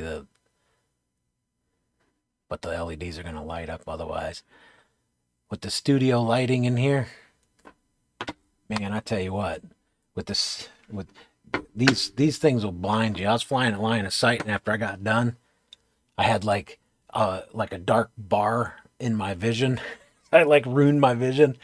Sorry, that's a members only video, but I'm just at the parking lot, like just line of sight ripping it, and I should have put the purple on the back and the green on the front because the green is so intense, and just watching it so intensely, man, it just blinded me out. But yeah, that's super bright. So I like to fly this dude at night. After putting the O4 in there, it's maybe not going to be as much fun, but I haven't got a chance to fly it yet. I mean, I flew 5 packs on it, or 6 packs on that one. But it was daytime. I haven't flown it in the lit up parking lot. FPV Gabs. Yeah, still streaming. I got it done. Well, I just got to throw some LEDs on it yet. I got to jump in and dump all my settings and stuff on it. But yeah, should be a nice little ripper. Probably ought to check the video, huh? Make sure that's on. Let me grab my monitor real quick.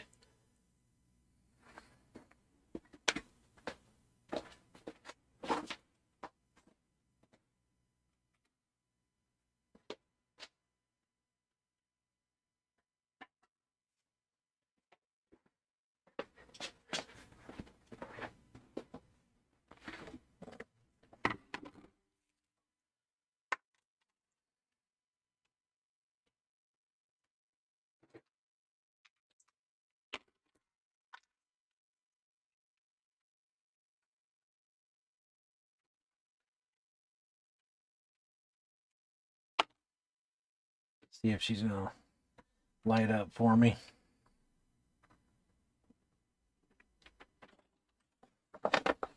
Sneak this in here some way. Man, I gotta do some house cleaning. Isn't that a shame? Barely got enough room to put my mini fan.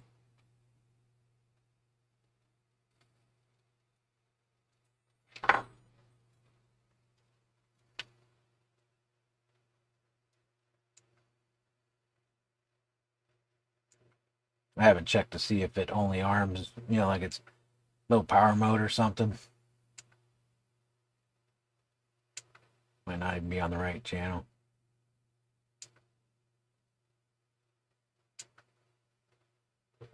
Yeah, I have to set up the ports tab and everything yet too, so a little premature to see if there's video.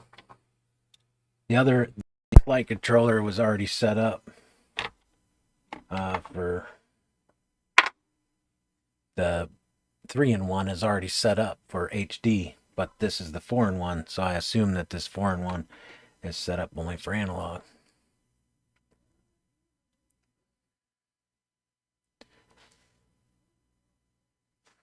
I put a blue 24-volt cob light on my 7-inch. They're so bright, and my video feed is blue even in the daytime. 24-volt cob lights, yeah. Yeah, that's my little extension speaker wire I had laying around. So I wanted it really long, so I could put it wherever I want. So that's what I had. The silicone wire's too expensive. The speaker wire. If I'm driving down the road and I see something in the trash, people throw away like a spool of speaker wire. I've got spools of wire all over the place. Yeah, I mean that stuff's expensive, so I snatch it out the trash. My whole entire desk is from the trash can. This whole quadcopter room is, except for that folding table. Yeah, and one's man trash, another man's treasure. Lens cap. Oh yeah. No, I have to jump into beta flight and change a couple parameters. It's obviously a ports tab thing, so I'm on R2. We could jump into beta flight and change that real quick. I guess I ought to plug that back in. Jump into beta flight and change it real fast. We got to see some video, right? Can't build a quad without looking at the feed.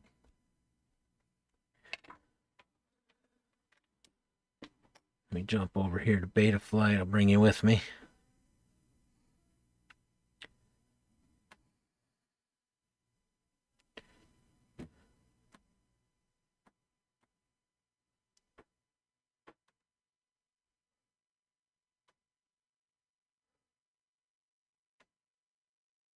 Let me see here.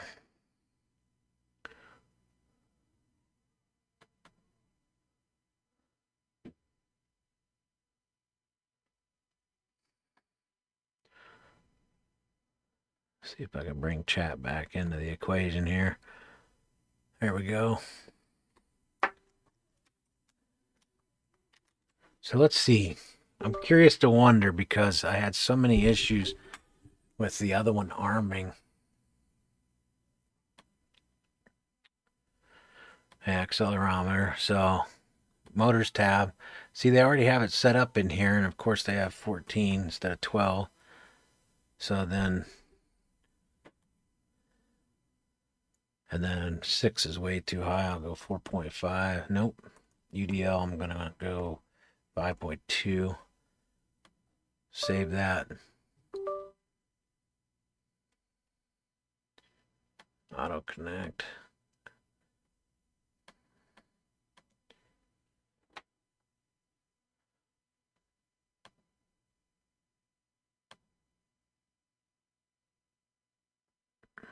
Okay.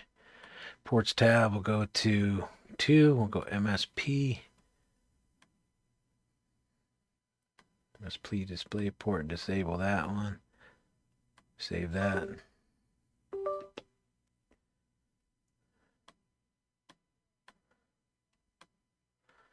And then we'll jump back over here to the bench. Unplug our quad. Juice it up.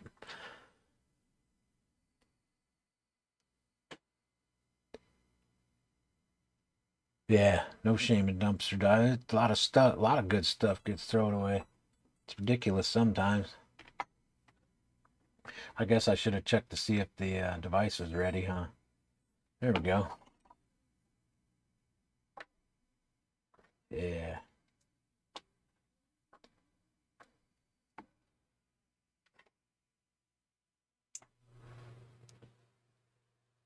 Good clean video. Nice and smooth. So default on R1. So success.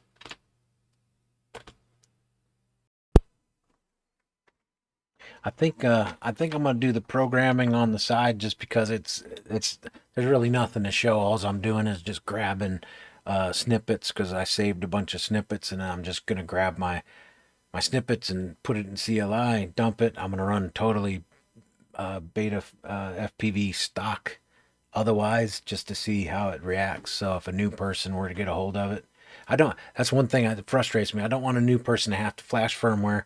I don't want them to have to like, you know what I mean? Like reinvent the wheel because they're new.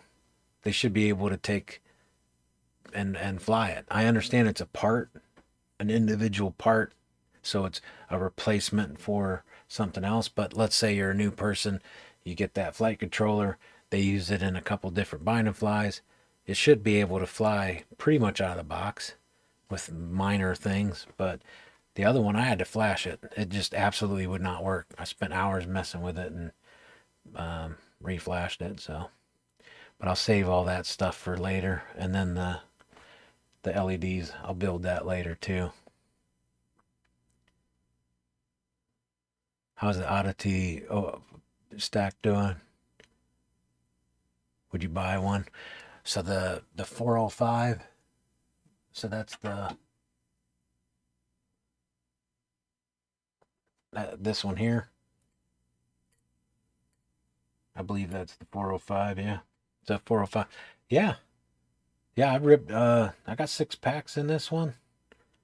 Or did I do 7? I might have flown 7 packs with this one. I got a little bit tuning left to do. The tuning on this is a little tougher because these, I don't know if you could tell, you know,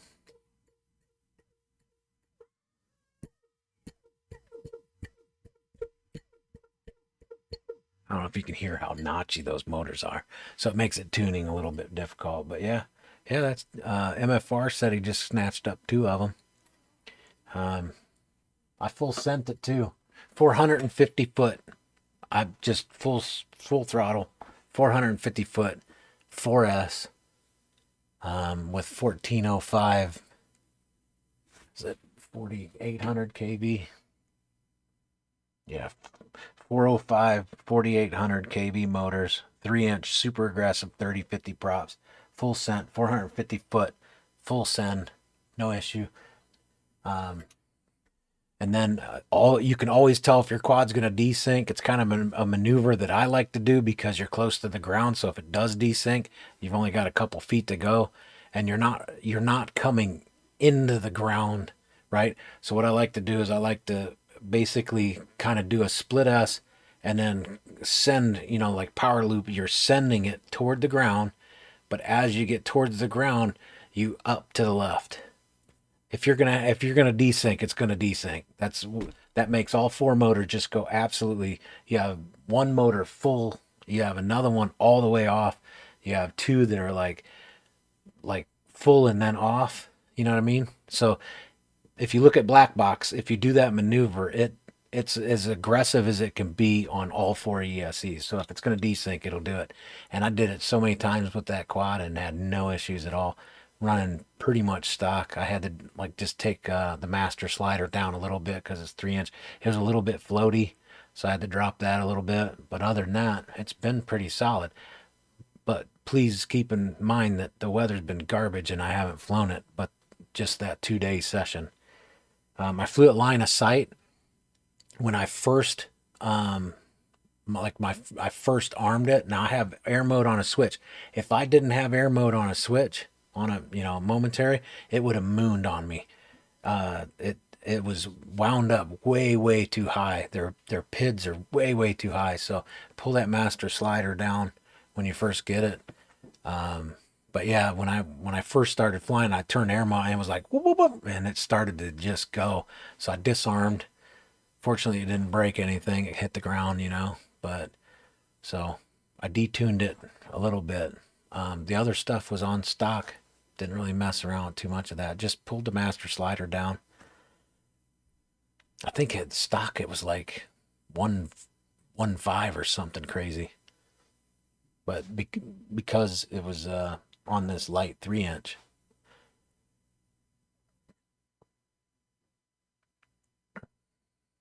Yeah, we have the same. Yeah, you're up just Toledo way. You're up northwest Ohio. Man, so I'm feeling pretty good. It's taken a lot of time to finally get these done. I've had this one. This is going to be for the beginner video I was working on, but I fried the flight controller on it, so that was awesome. So I'm not sure what I'm gonna do with my beginner video, but I had these pieces and parts in a box for quite a while to do that video. So we'll see. Delaware. Yeah, I don't know why I keep thinking Defiance. I don't know why. You're in Delaware, kind of Mount Vernon, Delaware area, between the two. Yeah, I should just leave that in. Well, I tell you what, I accomplished my goal to get the hardware side of this done. Don't really have a whole lot left to do. I got my camera angle almost set up. It's like I didn't tighten it down yet. I am pretty much done. Yeah, looks like we need to just tighten it a little bit more.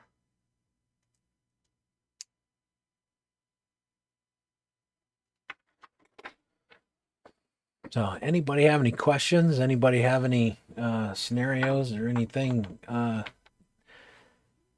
Again, congratulations. Propsoff family hitting 7,000 subscribers. 3,000 more to go before manufacturers will send me their stuff before they sell it, so I can check to see if it's garbage before new people get it and get mad. There's really not a whole lot of news on the horizon for the channel. Going to be doing some racing. I'll try to vlog a little bit for the museum. I like to put together a little something to kind of show every year, you know, what things are happening, who's there, all that kind of thing.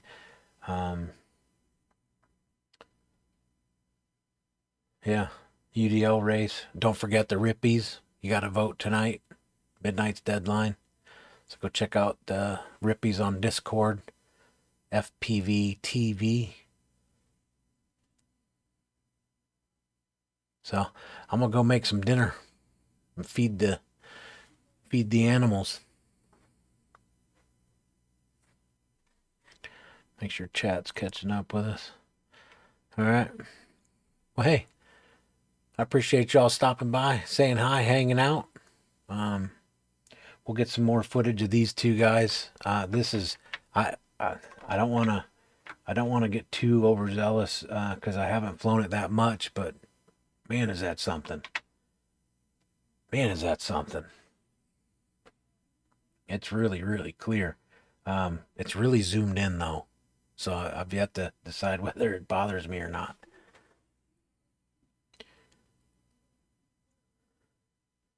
Engineering, brand new Lion B have seems to be an ESC issue. Front right motor fails to fully spin up most of the time. On occasion, it will spin up.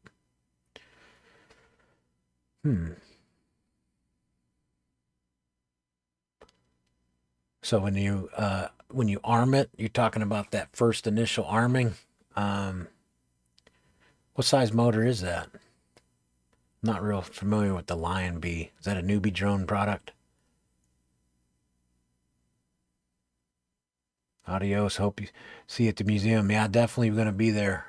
God willing, we're gonna be there. Already got the B&B with my homies, so that's kind of what I'm looking forward to.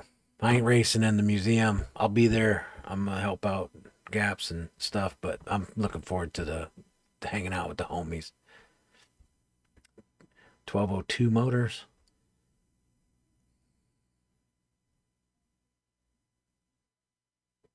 So Lion B got 1202 motors, engineering. Yeah, if you first spin them up and it kind of like ticks a little bit and then goes. Sometimes your startup power and your ESC settings are too low. If that's not it, check to make sure the motor screw, the mounting screw's not touching the windings. That'll do it. If the ESC is weak, you can go into like beta flight and do the motor. You could spin it up without using the PIDs that way. So you could just spin the motor directly, signaling the ESC to spin the motor at a low RPM. If you really go up too much and that ain't spinning, you could take, like, what'd you say that was the motor, issue? The front right motor, so motor number 2. So you could take motor number 2 and motor number 3 and just swap them and see if the problem follows the motor or if it stays in that corner. That's another one.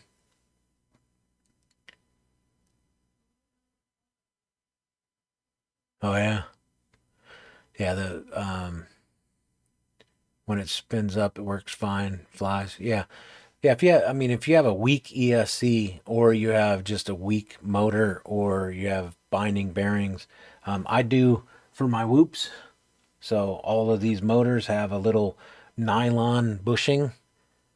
So the shaft is actually, it has a brass bushing top and bottom, has nylon bushings and then an E-clip. So eventually all of that stuff, that all that metal starts messing with each other. So I carry a syringe, pretty easy to make. This is a dosage syringe for child's medication. And then you take the red compressor, I'm sorry, pneumatic tools. So this is pneumatic tool oil because it permeates the metal the best. So I like to use it. And I will put a tiny little bit, not a drop. I will, because that has that angle syringe, I'll just put a teeny little bit on there. If you put too much, it just collects dirt and dust and makes your problem worse. But I don't know if I have that video on my channel or not. I think I did the video to prove a point to a group of people. I had a quad sitting on my desk like this. So I armed it and I let air mode, free flow, and it was going brrr, and it was vibrating all over the table like that. So then I just jabbed a little lubrication on it, fired it up, and it didn't even move. You couldn't even hear it. So obviously it makes a difference.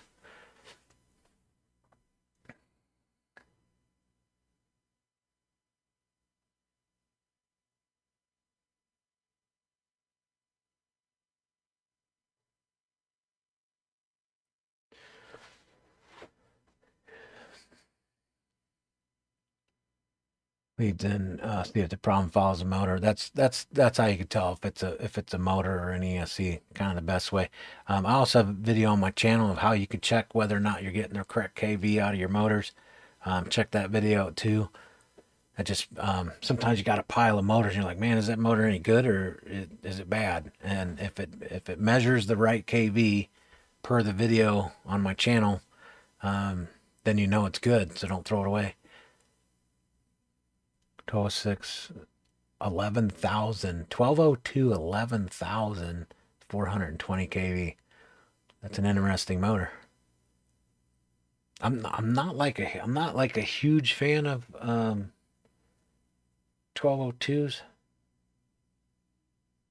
I have a setup there. Kind of debate about the efficiency because the bell's diameter is large, but the magnet height is so small. I don't know, efficiency wise.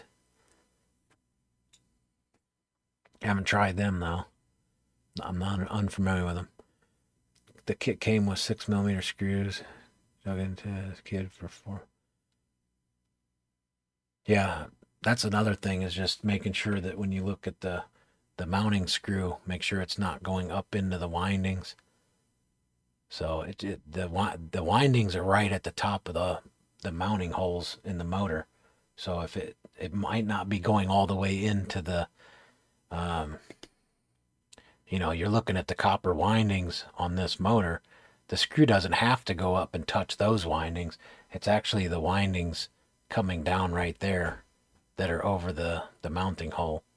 So if you go into this hole here, you can hit one of those. So always make sure, I don't know if you can see in there, that my screw is flush with the mounting bracket. So the base of the motor, just make sure that the screw's not protruding above that base.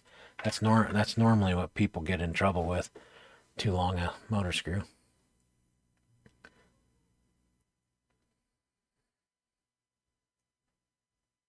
They're whisper quiet. Really? What kind of props you got on there?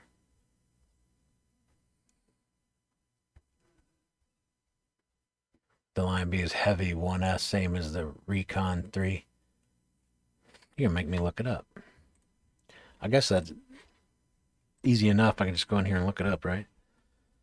Lion B 1S.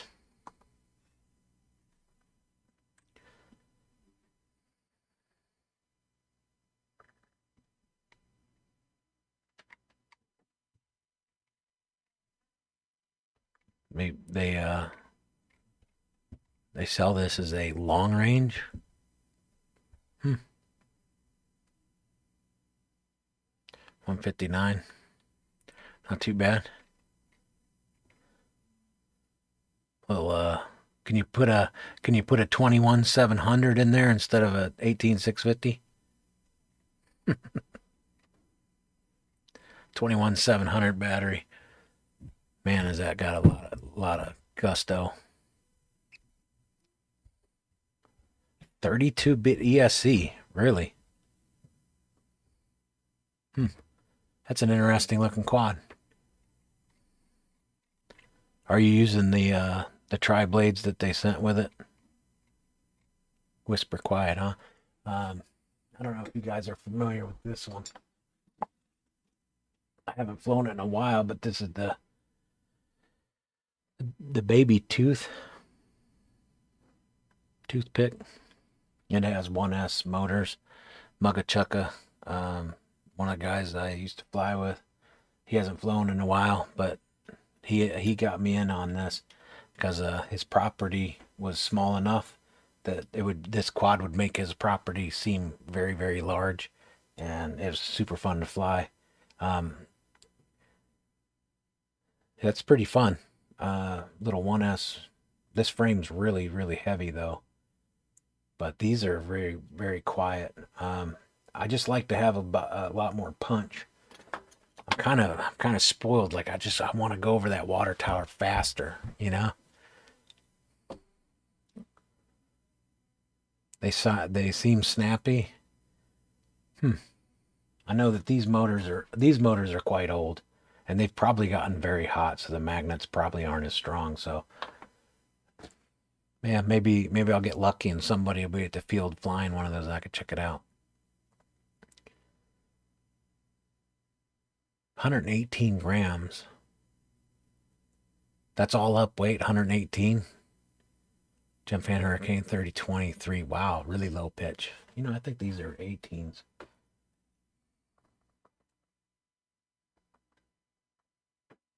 Doesn't say. I believe that these are 18s.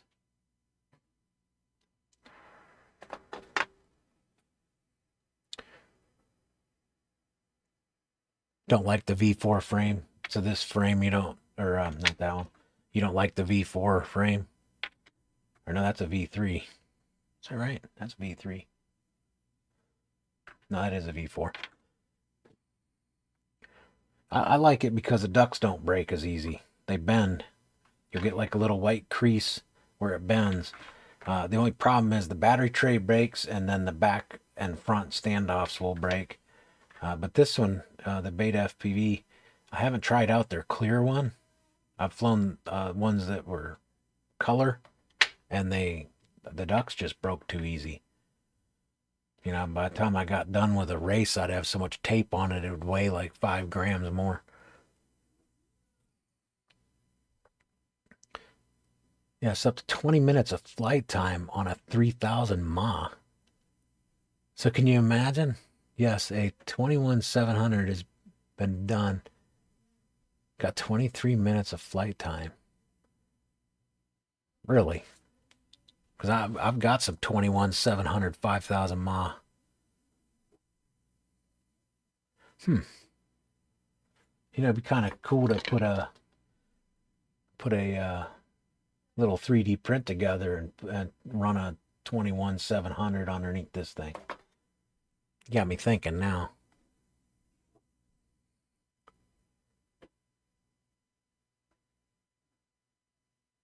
Got to remove the plastic battery tray and rubber band and strap it down. Yeah. Yeah, I could just make like a 3D print. Like you could just have like a small 3D print on each end. Have your leads in there, and you just push it onto the battery. Then put a rubber band around the battery, and then have like a little 3D print C-shaped clamp. You just push the battery up in there, clamp it. That way you'd have like 3 smaller, lighter parts maybe. Man, you got me thinking. Put a little landing gear on your 2 battery ends. I don't have anything like that. That is interesting. I do have plenty of parts for it. 118 grams with 3,000 JP30 battery. 118 grams. So this dude here is 44 grams, 44.0 and some change. This one is 42. Well, these are normally 42.3 grams. This canopy is quite heavy, but I don't care. It protects that camera. When I'm racing, I'm beating the snot out of that thing.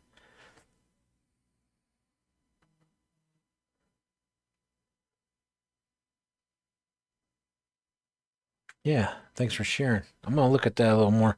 I don't think I'll buy that.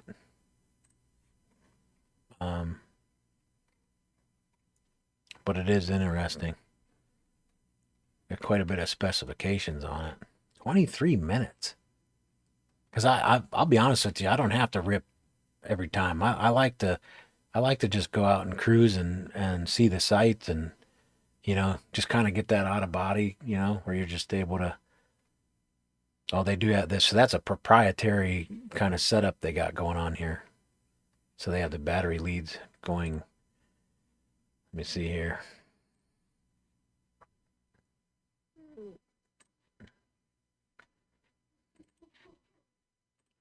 Make sure I got that.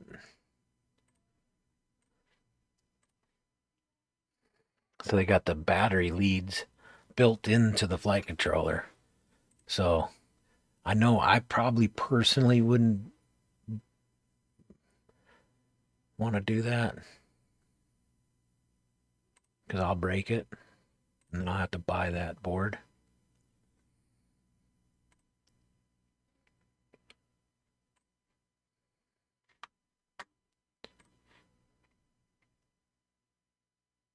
So you connect your ESCs or your motors right here to the. So they got the ESC and flight controller and everything built into it, or is that just a power supply board?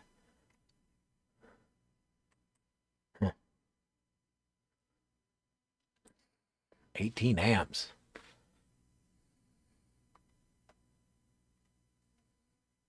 23 minutes.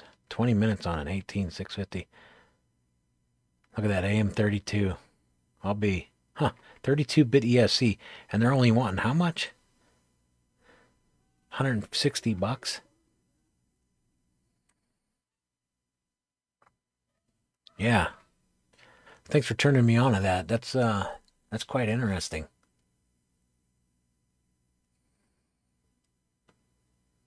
It has an 800 milliwatt VTX that's built in.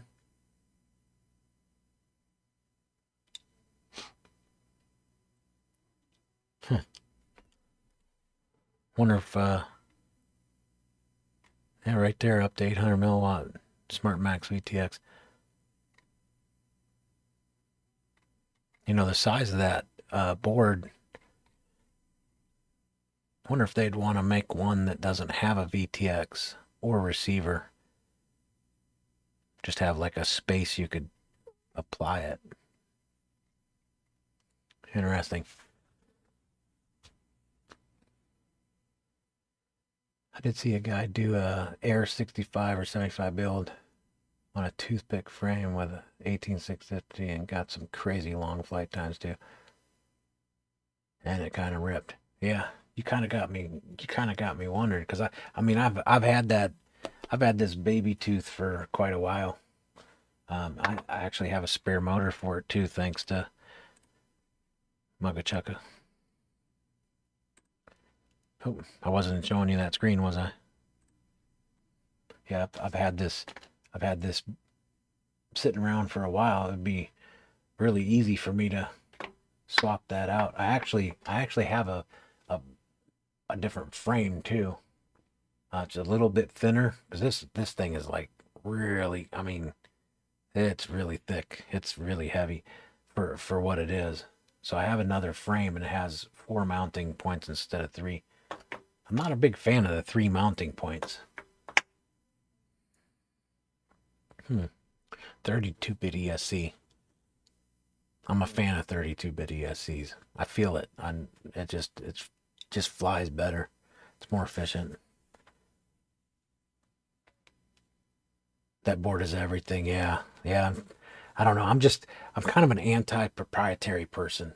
I don't know why, but I like it. I think it's cool looking. I like the idea of it. But the proprietary part, it kind of gets me because if anything happens, you have to get it from them. And then I guess it wouldn't be so bad if they would stop discontinuing stuff every 4.5 months. It seems like the whole hobby, everything gets discontinued within 4 months. So when you do something that's so proprietary like that, if they discontinue it, what are you gonna do? You know? You can buy just a board for like $70.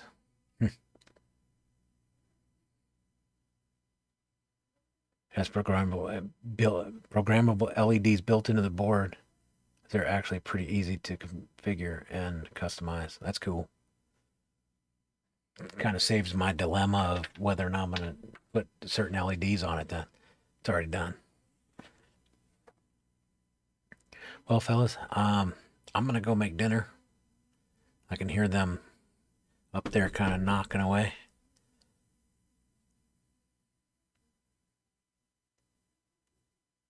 You could tether them to reach near any input, throttle voltage, etc. Huh. Yeah, good hanging out and chatting with you too. I appreciate everybody coming in, hanging out, chatting, making Propsoff family smarter, better, sharing information. I do have on Facebook group. I do have a Propsoff Drone Tech Facebook group. The primary reason, so there's no flight videos, there's no hangout kind of. It's strictly for a place somebody shows me something a manufacturer's doing, or a fix or something that just ain't right so I share those kind of things. So Propsoff Drone Tech Facebook group. So I kind of post in there if I see like just something that just people need to know about, I put that in there. Or if it's really, really, interesting. But yeah, thanks for hanging out, everybody. Appreciate you. Y'all have a good one.